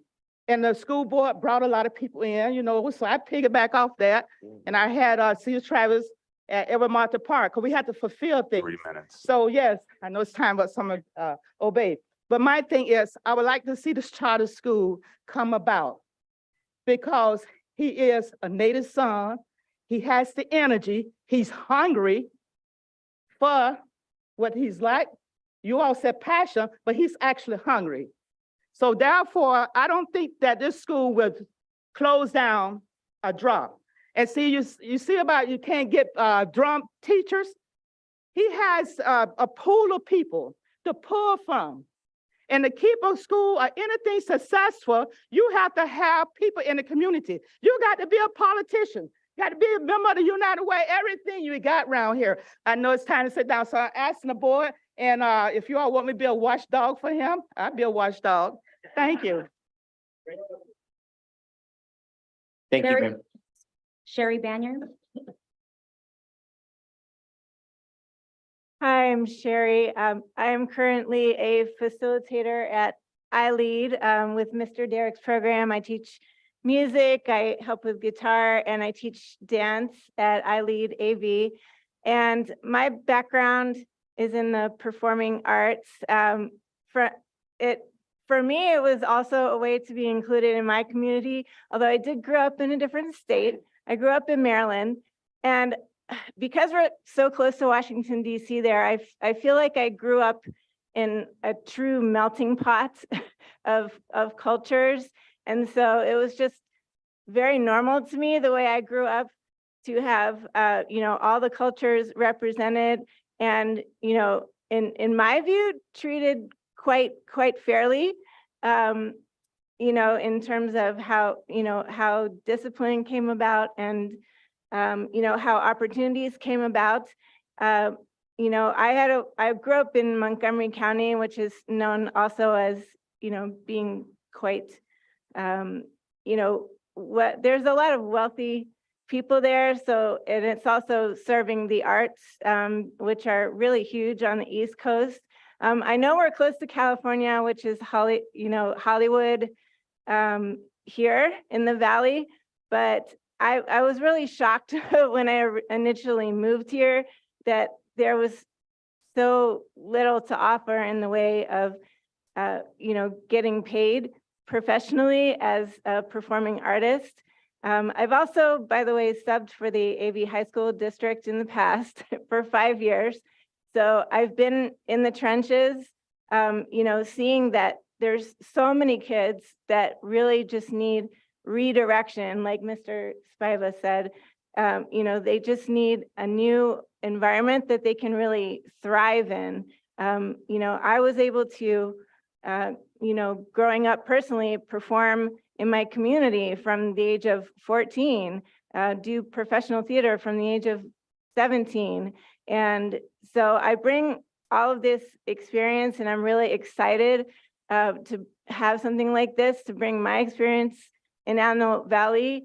And so this school just has to happen because it's just the most exciting thing to come along in all the years that I've lived here since 2008 in the Antelope Valley. And I'm just really honored to see the melting pot of people that I'm working with as well. You know, and just the passion that we all hold, and even the professionalism that we still have, you know, working in our fields. So thank you very much for listening. Thank you. Jason Zink. Welcome. Hi, my name is Jason Zink, a lifelong member of Antelope Valley. As you can see, this school is much more than a school. This is about change.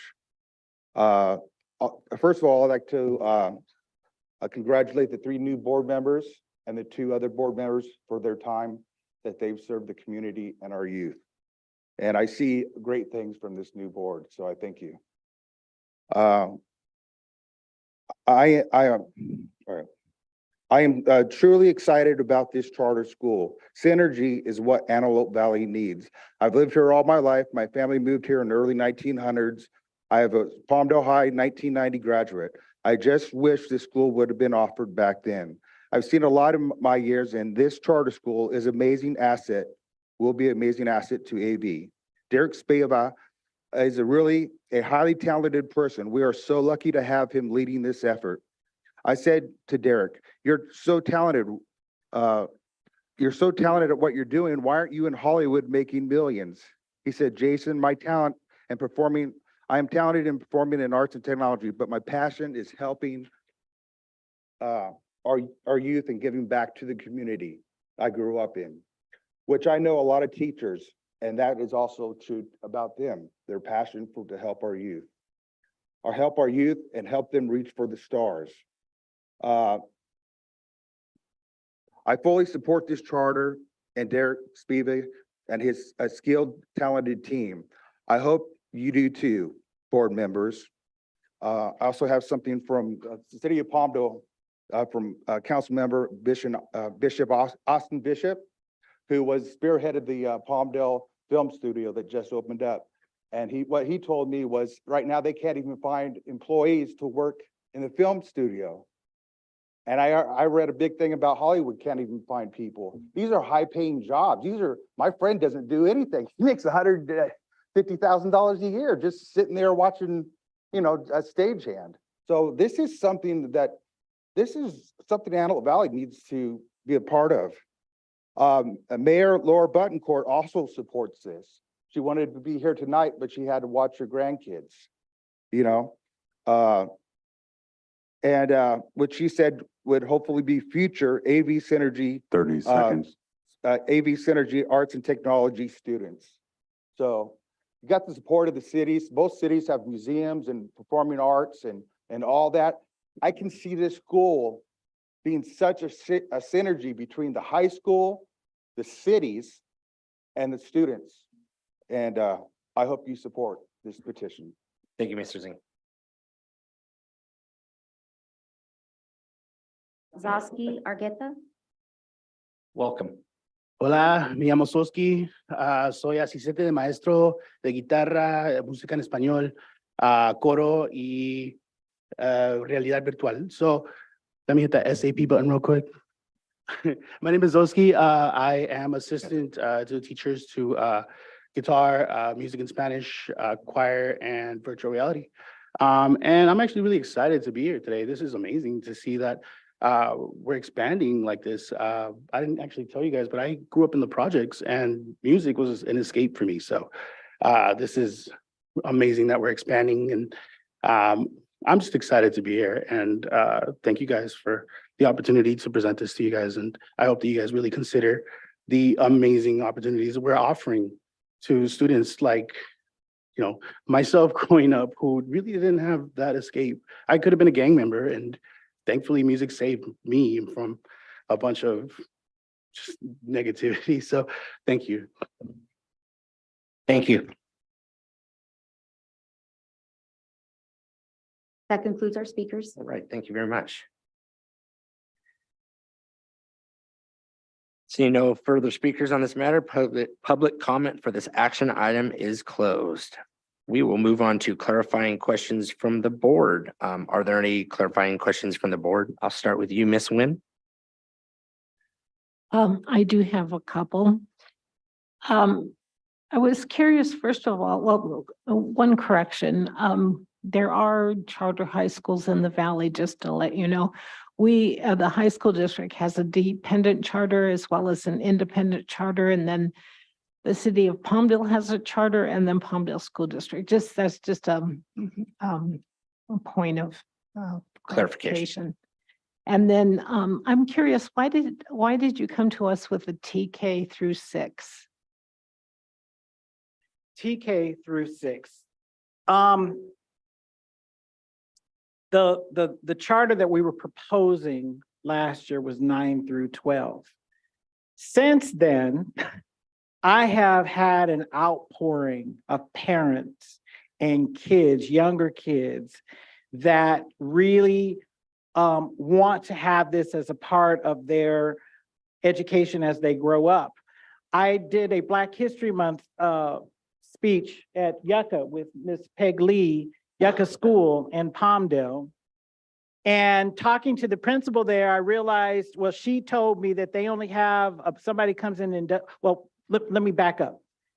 So when I was a kid at Yucca School and we had Black History Month, there were dancing groups, there were choirs, and the band played. And I asked her, well, where are all the groups? And she says, oh, we just have somebody who comes in and does a little music a couple times a week.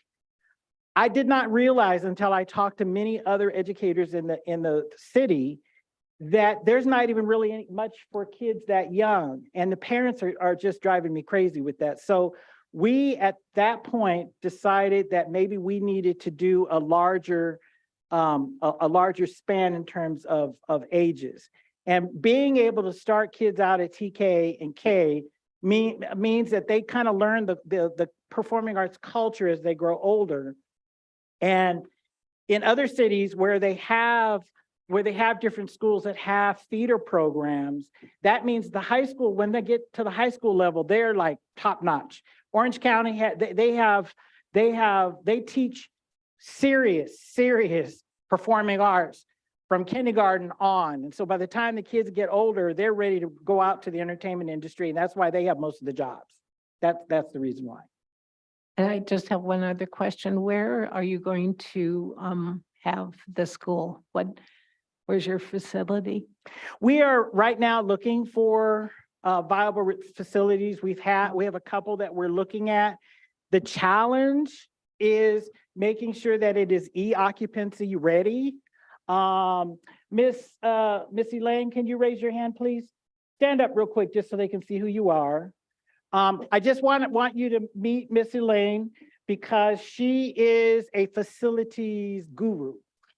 So all 9 schools that Miss Dawn Evanson and Amber founded, all of those facilities were managed, renovated, or built with Miss Elaine managing it. She is the best. So yesterday we spent the whole day looking at buildings, and one of the issues is making sure that it's got e-occupancy and that everything's going to be, it's got ADA compliant and all of that kind of stuff. So we have not chosen yet because of that fact, and knowing that if we were to get approved, we would have to move pretty quickly. It needs to be almost ready for us to move in.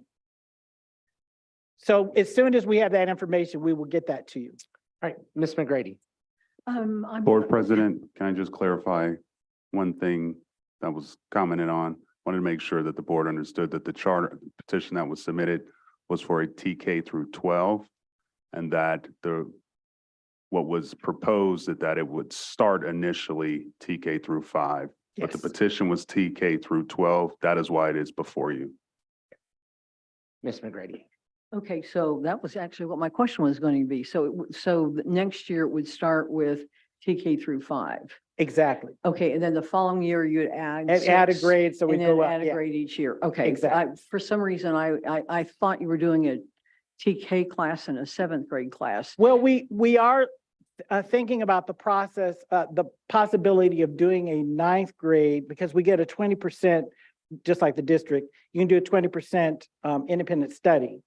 So we do have a number of young people like Miss Marwan's granddaughter, Wave, who is, she is 16, 15, and she's a working actress. She's on television, she's dancing, she's singing, and she's trying to go to Highland High School. Highland High School is fine, but it's not really designed for a kid that's in the industry. And we've got many of them here whose parents are driving them to LA to go to school. So we wanted to try to accommodate a few of them. So a ninth grade independent study would do that, and it would stay within the 20% allotment that the state allows us. Okay, so, all right, you're thinking though that independent study is going to be a part of Yes, it's this. in the petition, right? Okay. Up to 20%. You can't go beyond 20% because this is a seat-based program. Any other questions? Is it for me? Sanchez, you have any? Okay, Ms. Corona? No question. I don't have any questions. Neither do I Okay. at this Thank time. you. Thank you. All right. Thank you very much for that presentation and all the speakers. And we're going to go ahead and close public hearing. The public hearing on the Antelope Valley Synergy School of Performing Arts and Technology Charter Petition is hereby closed at 9:09 p.m. Action on the Antelope Valley Synergy School of Performing Arts and Technology Charter Petition will be included on a future Antelope Valley Union High School District Board meeting agenda. All right, we'll move into B, Educational Services Review Proposed Revisions to the Board Policy Administrative Regulation BP 3260 and BP/AR 3460, first read and discussion. It is recommended that the Board of Trustees review the proposed revisions to the board policies and administrative regulations as presented. C, Educational Service Review. Am I off? That's right. You're good? Yeah, as long as there's no discussion. We got anything? No. No, okay. I didn't see any. Okay. Educational review of curriculum guide district chorale, first read and discussion is recommended the Board of Trustees receive the attached curriculum guide for review. First read and discussion. Any discussion? None?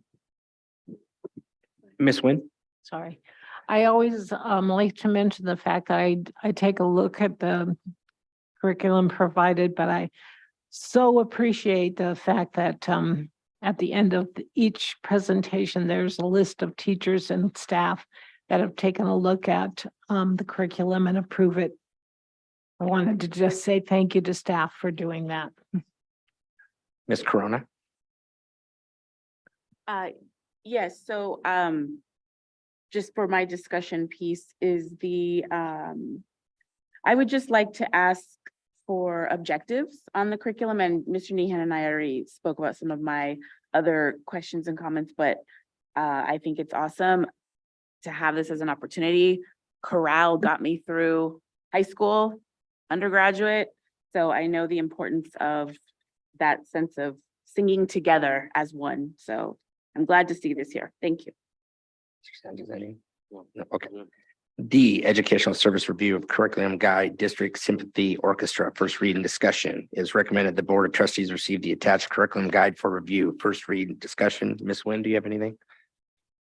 Just another thank you to staff for taking a look at this and actually putting this together for our students. Thank you. Ms. McGrady? Nope, thank you. Mr. Sanchez?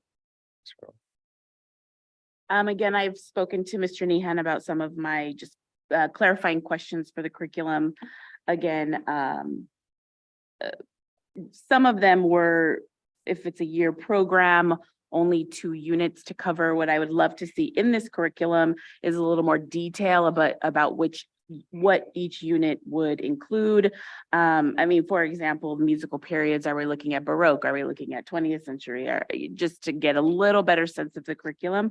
But again, it's, I love this idea, symphony. My cousin is a conductor, so I understand the importance of symphony. So Mr. Nehan knows already some of my thoughts on it. Okay, great. We'll move to E, Educational Services Review of Curriculum.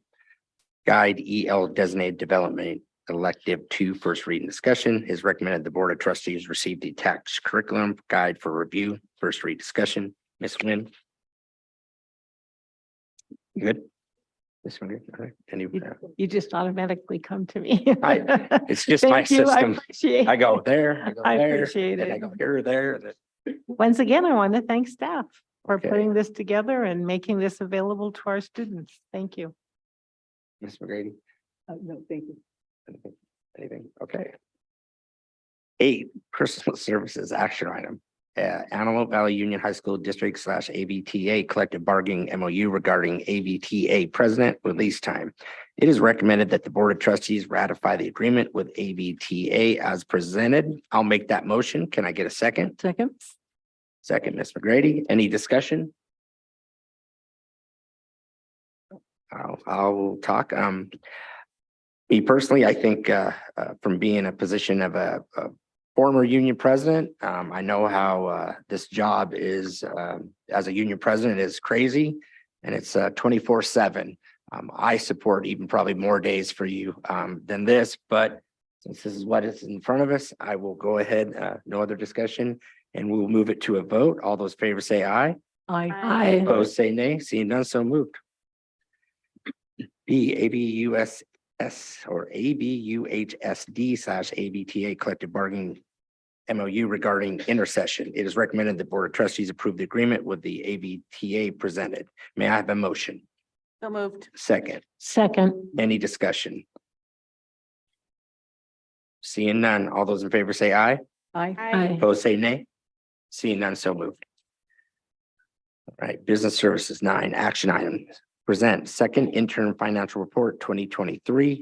Brian Hawkins will give a presentation on the second interim financial report. Hold on, before we do this, you guys want to take a break? Does anybody, do you need a break? Yeah, let's go ahead and take a break real quick, Mr. Nehan. Sorry, Mr. Hawkins, that'll give you time to get your thoughts together. Yeah. I had a hard time getting that too, so I got. Frozen into my chair. Miss Wynn, you need help up? You need help up because I did. I was at a call. Yeah, exactly. Right. Oh, my goodness.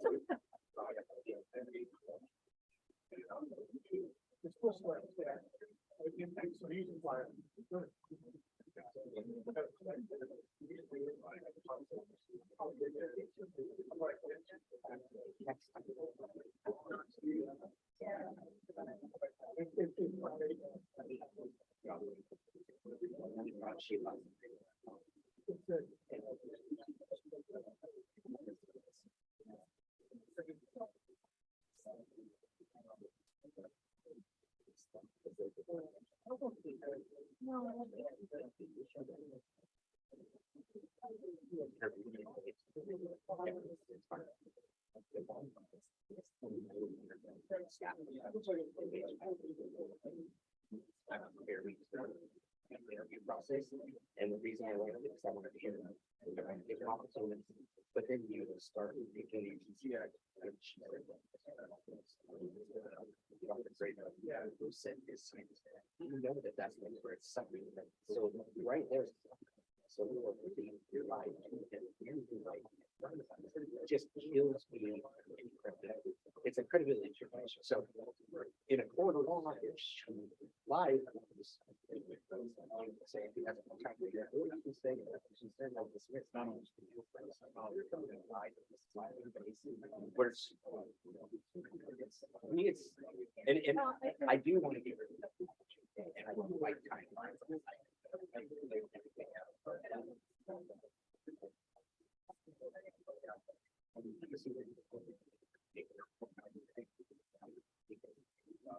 I'm always over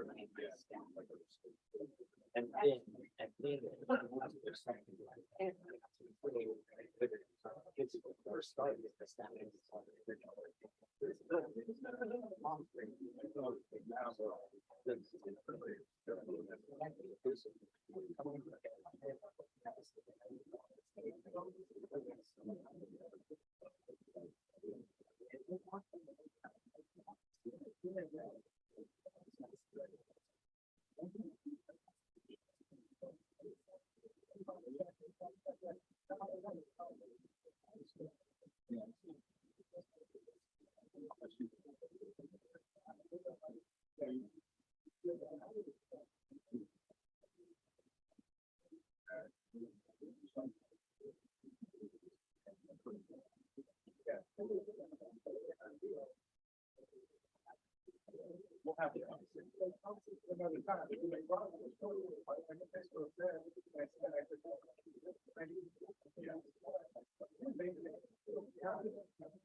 Yeah, exactly.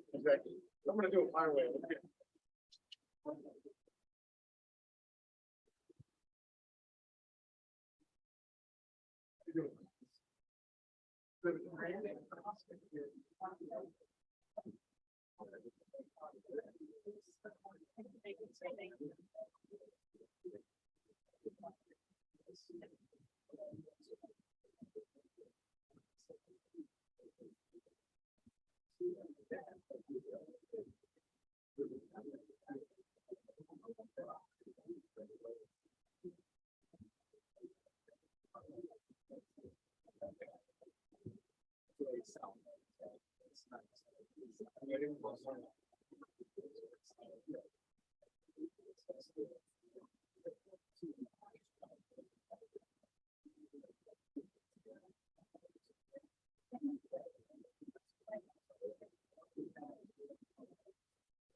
Oh, yeah, so long. I was gonna leave maybe about 5:15, 5:30 at the latest, unless I can get my sister to kind of tag team and take for my dad.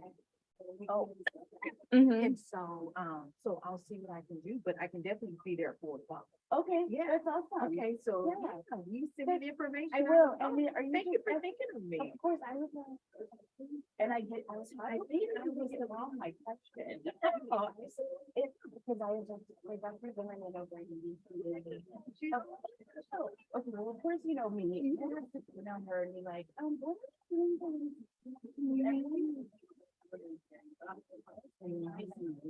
Anyway, then she goes, okay, what are you doing? And because I know, and I was like, and I don't give it to my mom, but I don't put Dana here on the board. And then this is nobody that said, and but like, or they're giving a color, yeah, right?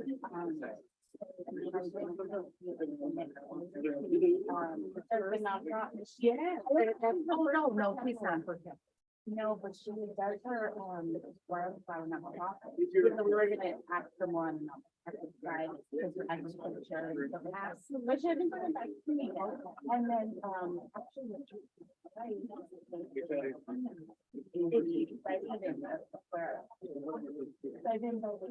And also student local. Yes. Trying to, yes, and for like uplift women. So anyway, so anyway, I'm so grateful that you're able and I'll be, even if it's great. As long as you're cool with it, 'cause I would love to be part of it. Okay, so maybe we can coordinate a meeting for, we'll talk first, but maybe do Q&As, and get Q&A. You know, we'll figure out it too. Okay, excellent, and I'll email you for sure. Thank you. Okay.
Ask you a question.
You are ready.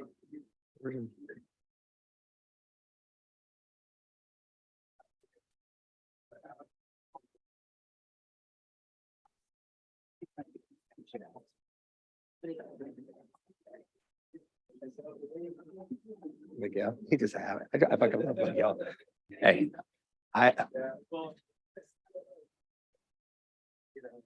Miguel. Okay, let me. All right.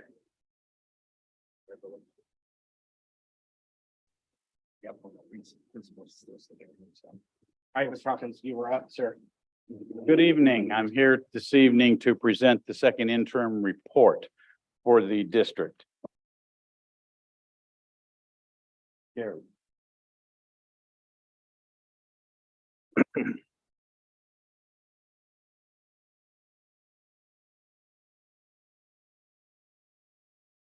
Thank you. We'll start off with the district certification. At each I don't want to be too loud. I've been too close and been too loud before. The district certifies our fiscal health at both the interims and the initial budget in June. The governing board of the district is required to certify that report that we put together. At this point, for the second interim, the district has certified positive status. That means we are able to meet our financial obligations for the remainder of this year and the next two. Once we have completed this tonight, we will send this to the LA County Office of Ed where they will review it and will get back to us. It'll probably take them a month and a half to confirm our filing status. As we look at our budget cycle, you can see that we are at our second interim. The next item will be in June. We'll provide you the estimated ending balance. And then in June, we will also bring the new budget for the 23-24 school year. In September, we'll bring you the unaudited actuals because during the months of July and August, we will be closing last year and opening and operating the current year. Then we'll bring you the audited report for last year. We're going to bring it to you next month. The state allowed the auditors to go until March 15th. Typically, it's December 15th. So normally in January of each year, I'll bring you the audit report. In this case, because of the extension, we'll bring it to you in April. Budgeting for 23-24. Normally, this is kind of just about when we start our budget process. We kind of look at our revenues based on our state budget for education. We look at the projected COLAs that the state is looking at in their budget. A COLA is your cost of living adjustment, and that's primarily based on state and federal data, having primarily to do with inflation or the CPI index. But it's a little more complex than that. But they do generate what they call a cost of living adjustment. When we build a new budget, there's many factors we look at. What is the state looking at for its budget for the education? What's our current expenses that are ongoing, salaries, utilities, general operational, and service costs? And specifically now with the massive amount of one-time money we've received and still have, we look at how we're treating our one-time expenditures. Then we look at our increased costs due to inflation and regulations. Some of the examples here on the next slide have to do with what the governor included in his budget. So he had originally in January, 941 million, and that has to do with the Prop 28 arts and music funding that they have. There was a big amount for TK expansion. There was 300 million for a new program called Equity Multiplier to the LCFF. And there's about 3.5 million ongoing to provide Narcan at middle and high schools. Now our schools have them. We got it through the Department of Public Health, but this would be additional funding for that. Unfortunately, the governor's budget also only has a few one-time spending items, $250 million for literacy coaches and about 100 million for the cultural experiences for high school seniors. Hopefully those will get through the legislature. They may not make it. These smaller ones a lot of times don't always make it, but I do hope they get through the legislature and get into the 23-24 budget. There is the reduction to the arts and music grant, about 1/3, and they're pulling about 100 million off of the school facility program funding that the governor put together last year because the state does not have a general obligation bond for school facilities. So the governor put $2 billion in, or a little over 2 billion into that program last year, and he's starting to pull back some of that. When we look at our school budgeting overall, just as a sample here, staffing, we generally run about 85 to 87% of the budget is spent here, which includes salaries, pension, health, welfare, driven costs. Driven costs are like Medicare, Social Security, workman's comp rates. I'll show you a little bit more of that later. We have utilities. Our largest utility is electricity. We spend about $5 million. Our gas bill, natural gas bill went up for everyone and it went up for us. So we've added about $1.3 million to that just in this year alone. Transportation, we spend close to $10 million, and our economic reserve, all districts have to hold at least 3%. When we look at our challenges for budgeting, generally the fiscal health of the school districts is in pretty good shape because we have a lot of this one-time money and are able to afford a lot of, whether it be some, not actual construction, but facility improvements for the air conditioning, which is the big piece that we've been working on. We're looking at upgrading doors and our locks on our classrooms and facilities. We have that in the works as well. But the underlying difficulties really have to do with enrollment. The state has seen a decline in enrollment statewide. You can see how the enrollment has decreased over the last 3 years. Then we can look at we have issues with the expiration of one-time funds. Then we have the inflationary pressures we have to budget for and look at on the cost side, from everything from fuel to books to pencils. They're all increasing costs, so we have to budget for things like that and add a multiplier effect to it. Slowing state revenues will impact our Prop 98 growth and the state's ability to continue to fund the COLAs. If we look at our ADA trends currently right now, and due to several factors, we are now going to budget about 500 students less next year than we currently have this year. The reasons for this is that we're seeing lower numbers in our 8th grade feeders. They simply don't have as many students this year as they had last year or the year before. They've been seeing a little bit of a decrease. So we have fewer 8th graders coming into the system.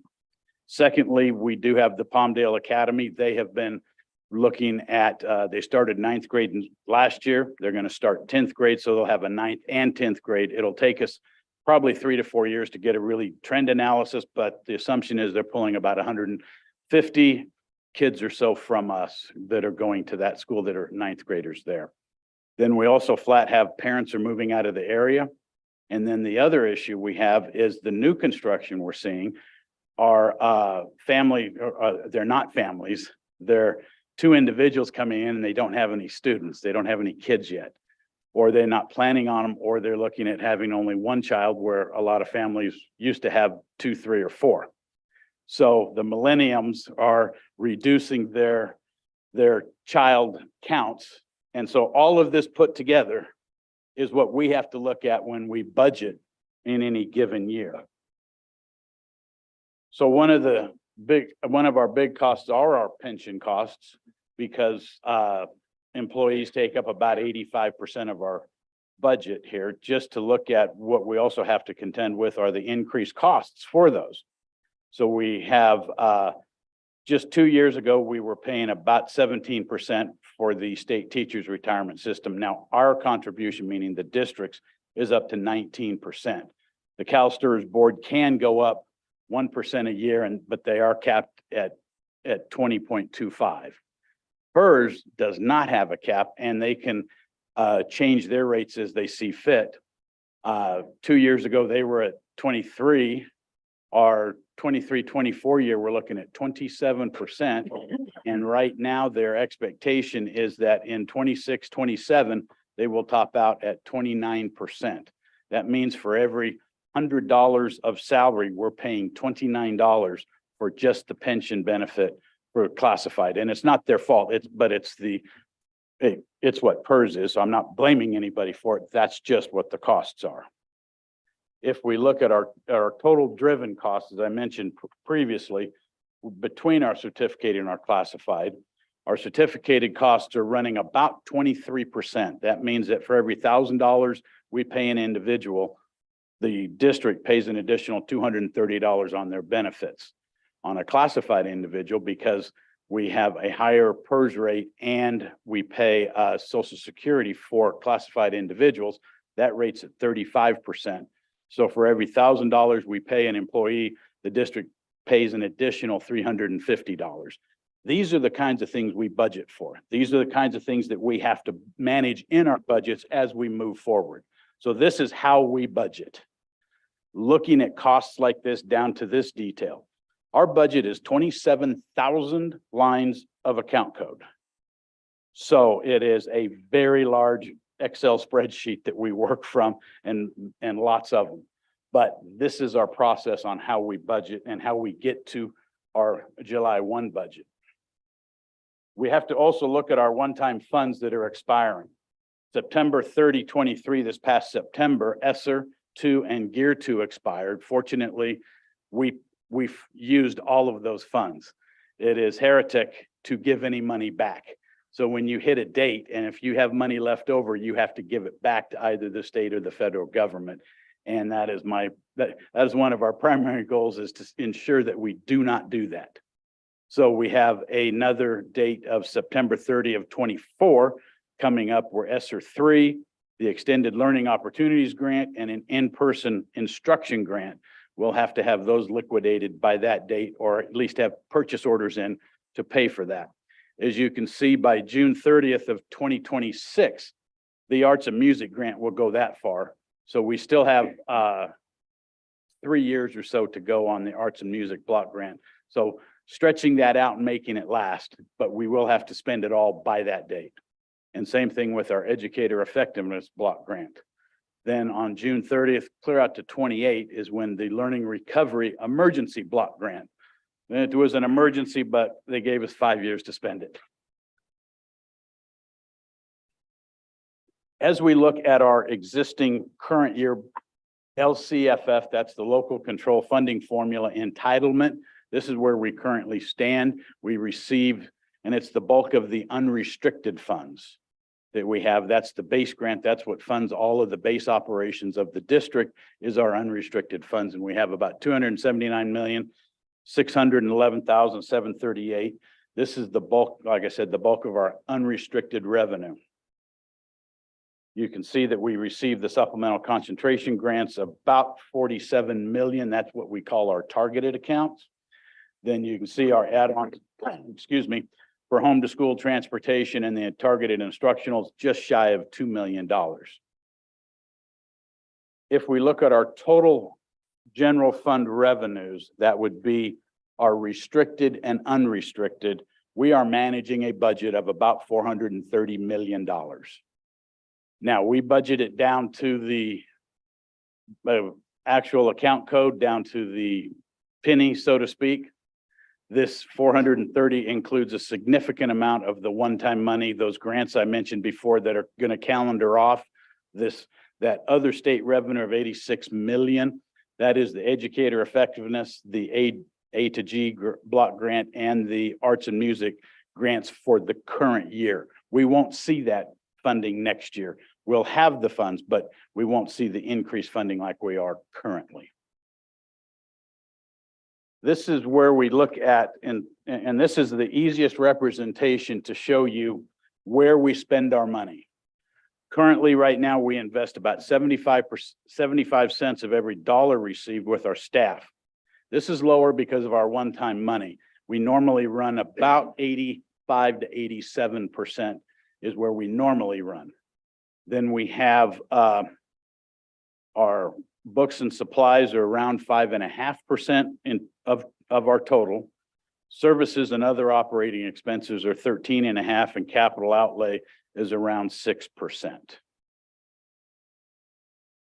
If we look at our ending fund balance, this has to do with the unrestricted, and that's really where we look at the fiscal health of the district, is in our base or the unrestricted funds. We will end up with an unassigned amount of about $10 million. That's about $10 million on 289 million that we received that is unassigned at the currently. All of the rest of the funds are either are assigned because they are tied to a grant, or they are tied to targeted funds. So we're balanced, not excessive, but we are balanced, and we do have the funding for the future. So we do get to, so we do have that positive certification with the county. And I'd be happy to answer any questions you may have.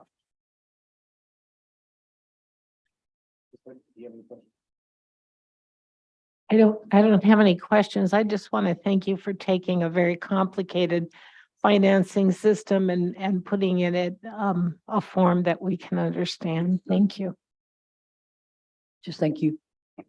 I hope it was reasonably clear for all of you. Crystal. That's even better than I hoped. So thank you for, again, ditto what both Ms. Nguyen and Mrs. McGrady said. I do just have one question, is if you can give us, and it doesn't need to be right now, but more information on just the criteria and what is the Educator Effectiveness Grant? Sure. So I'll absolutely. just the info that comes with that. That'd be helpful. It has its own set of rules, but Yeah. we can get those to you. Thank you. Thank you very much. Oh, I'm going to move to B, second interim finance report 2022, 2023. It is recommended the Board of Trustees review the second interim report and certify the financial condition of the district as positive. May I have a motion? So Motion. moved. Second. Any discussion? Seeing none? All those in favor say aye. I, Opposed, say nay. Seeing none, so moved. Okay, C, authorization to award contract for bid number 3/22/23 directional boring Inc. for fiber at Antelope Valley High School. It is recommended that the Board of Trustees authorize the award of contract for directional boring for fiber optic cabling at Antelope Valley High School to California Boring Inc. and further authorizes Assistant Superintendent Brian Hawkins to execute contract documents on behalf of the district. May I have a motion? so moved. Second. Any discussion? All right, maybe we can get some cameras. All right, I like that. No discussion. All those in favor say aye. I, Say nay. Seeing none, so moved.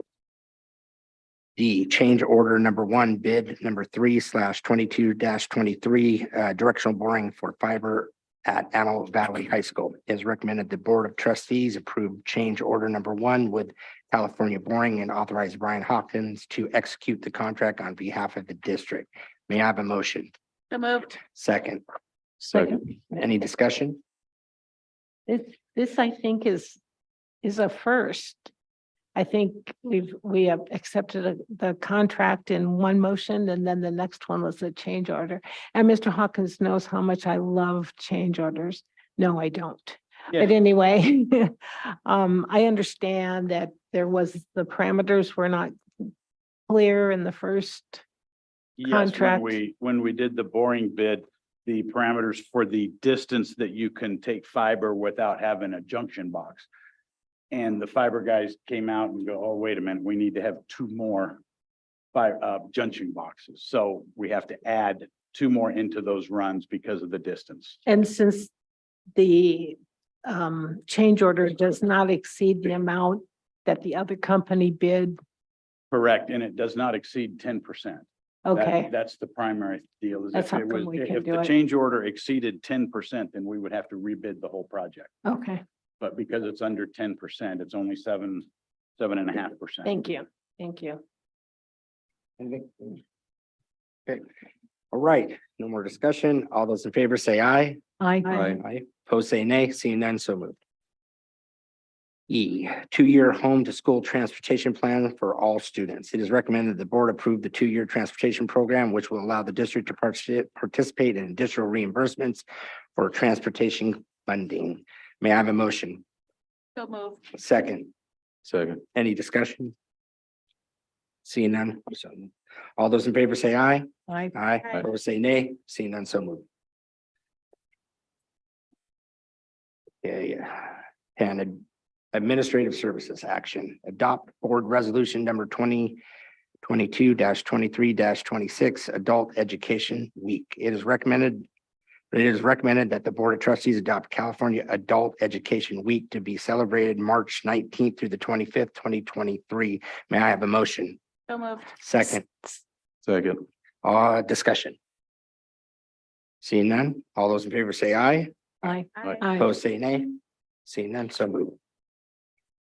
B, approval of creation of Parent Advisory Committee. It is recommended that the Board of Trustees approve the creation of a Parent Advisory Committee. I will make the motion.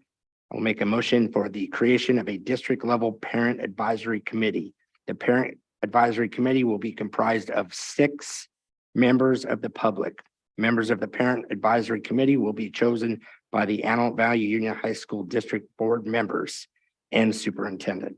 Each sitting Antelope Valley Union High School District Board member and the superintendent will individually select their representative to represent them on the Parent Advisory Committee. Once selected, the Antelope Valley Union High School District Board members will vote to appoint a president, vice president, and clerk from the chosen members of the Parent Advisory Committee. Can I get a second? Second. Okay, got a second. Discussions. Ms. Nguyen. Oh, I just have a clarifying question. Oh, I'm Miss- sorry, I'll start with you, jumping Miss. right in, sorry. Do they need, it's a parent advisory, do they need to have a child in our school right now? No, Okay, it'll be your choice as your area representative okay, to who you want to choose. And it doesn't have to be out of your area. It could be in any area. It's your choice. perfect, thank you. Each one of us will have a choice of the representative, and Mr. Nehan will also have a choice as well. Thank you. Ms. Nguyen? Actually, the Parent Advisory Committee was how I got my first foot in the door at the high school district. I was on the Quartz Hill High School council, and at the time, each school got to pick a person to represent them on the Parent Advisory Committee. And I thought maybe at some point we might even think about expanding that. The nice part about it was that every school had a little bit of input into what they thought they would like to see or changes that they had to make. Sometimes, I mean, the entire parent council meeting was filled with thank yous and accolades. But I don't know, that might just be something down the line to think about. It seemed to cover all the bases across the valley that way. Just my suggestion. Okay.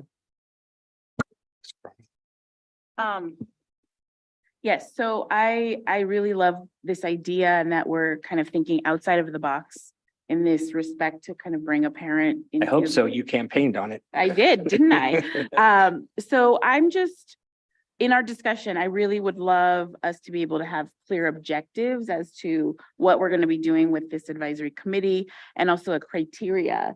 Is 6 a set number for the committee itself, but what would be the criteria? So if Mrs. McGrady asked a great question, do they have to be a parent? So just saying, no, you don't have to be the parent, that kind of thing. And then just what their function is, what advice are we looking for specifically? So I would love if we can have a discussion, and I don't know if this is the time now or. No, we will have further discussions Okay. on, especially what's my intent of the motion is to get the committee approved by the board, appoint members, pick leaders, and basically now develop what we want them to provide for this district. But I do think we should have some framework, because if we're going out and appointing parents, we should at least be saying, what are we expecting them to do before they say yes? So if we could at least have a skeleton framework, that would be great. Yes, ma'am. I will direct you to start I will, yes. I putting can that start framework putting together for the board to skeleton review. Perfect. Mr. Sanchez. Nothing, I think it's a good idea. Okay, well, you campaigned on it as well, and so did I. All right, any other discussion? Mr. Meehan, would you like to weigh in? Because you're obviously, if this passes, you'll get a choice as well as a member of our governance team. No, I am in full support of it. I do like Ms. Corona's idea of a framework and some parameters and what are the expectations, pieces like that. Perfect, thank you. Any other discussion? Seeing none, we'll go ahead and vote. All those in favor say aye. Aye. Aye, opposed say nay. Seeing none, so moved. Thank you. Promises made, promises kept. All right. Approval of consent agenda. 11, approve items listed in the following consent agenda categories: educational service, student service, personnel services, business services, and administrative services. Actions proposed for the consent agenda are items consistent with adopted policies and approved practices of the district and are deemed routine in nature. The board will ask to approve all of the items in the consent agenda by a single vote unless any member of the board asks that an item be removed from the consent agenda to be considered and discussed separately. It is recommended that the Board of Trustees approve the items listed in the following consent agendas categories: educational services, student services, personnel services, business services, and administrative services as presented. Is there anybody you want to pull? I just for 12B, just for a discussion. Just discussion, Make a no point, vote? yeah. Okay. Anybody else? But we could, wait a second, question clarifying. If we pull it for discussion, we can then vote on it after I say something about it? Yes, Okay, you can pull it for discussion or Yeah. discussion and separate vote. Okay, yeah, because I You want to discuss, but want to discuss it and then I want us to vote on it, but I want to make sure what I need to say is said. you have an that make absolute sense? right to pull it for discussion. And then do you want to vote on the whole thing at once, or do you want to vote on everything that's left with a vote and then yours separately with a vote? If we can discuss it first, Well, let's- then we I'm can okay with vote on that. it. So It's 12B. very simple. 12B is pulled for discussion only. Anybody else? I have two actually, just for discussion only. Okay. Item 13G and for 15A. Okay. Mr. Sanchez, anyone? No.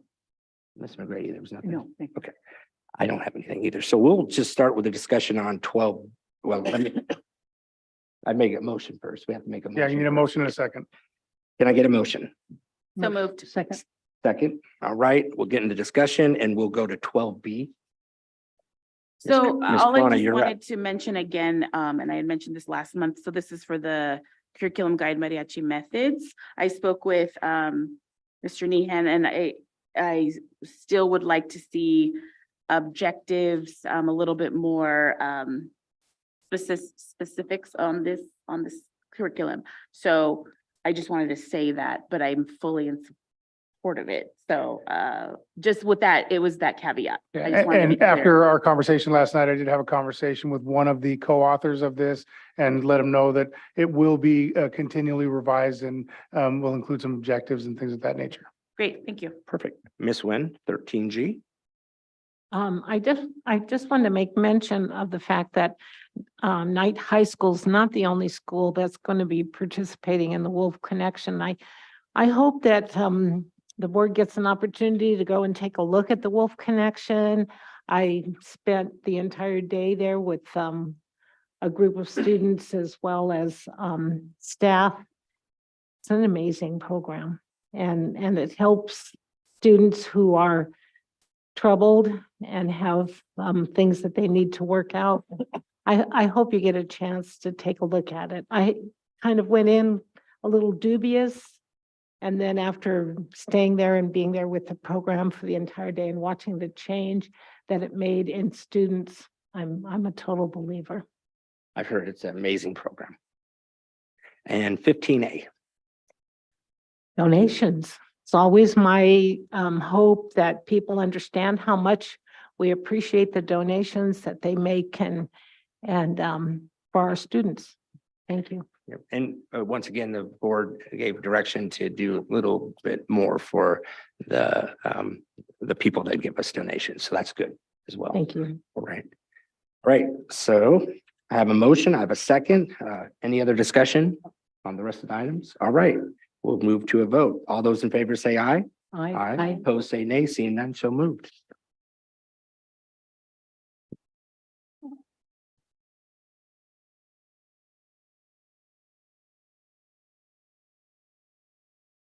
We are on, where are we at, Greg? We need to adjourn back to closed session. That's what I Did, thought. did you want to do comments from the board? Oh, we need to do comments from the board and then adjourn back to closed session. Right, Ms. Nguyen, you start. Oh, okay. Oh, gosh. Hold on just a second. Ms. McGrady, do you want to start? I Yeah, have nothing to say that's worth keeping you up any later. Mr. Sanchez? I know. Dittoed? It's time for dinner. I'm dittoed, and we'll go back to you, Ms. Nguyen. The floor is yours. I actually just real quick want to thank the students and the presentations. I always appreciate their presentations. I hope they understand how much that we appreciate hearing from what they're doing. That's it. Mr. Nehan? Yeah, very briefly, I just want to congratulate Soar High School student Deborah Sule Odu, who was appointed to the LACO Superintendent Student Advisory Committee. We're very proud to have the Antelope Valley represented by her. Outstanding. Right, we will move into closed session to finish that and come back out and report.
Okay, Mr. Hughes, do you mind if I stand? ma'am, you can do anything you want.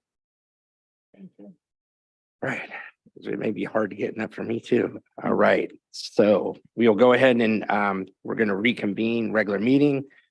A report of actions taken in closed session and open session vote on administrative hearing panel recommendations.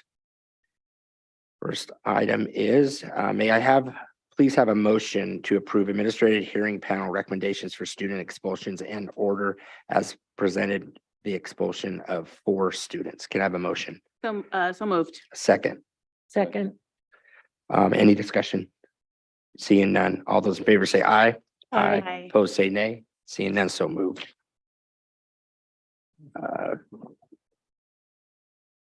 18E, during closed session, the board considered final settlement and release agreement STS-23-102 OAH case number 2023010067. By a vote of 5-0, the board took action to approve the final settlement and release agreement.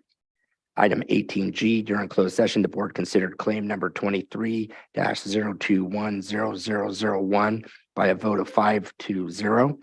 The board took action to reject the claim. Item 18H, during closed session, the board considered claim number 23-0215001 by a vote of 5-0. The board took action to reject the claim. That is all the items to present for closed session. I will move to B. It is recommended that the board adjourn the meeting. May I have a motion? So moved. Second. Any discussion? We didn't vote on expulsions. We did. Oh, we did? That was the first thing we did. Oh, sorry. Correct. Okay. Just double checking. Sorry. Okay. having a motion and a second, we'll now vote. All those in favor say aye. Aye. Opposed say nay. Seeing none, so moved. All right. Good night.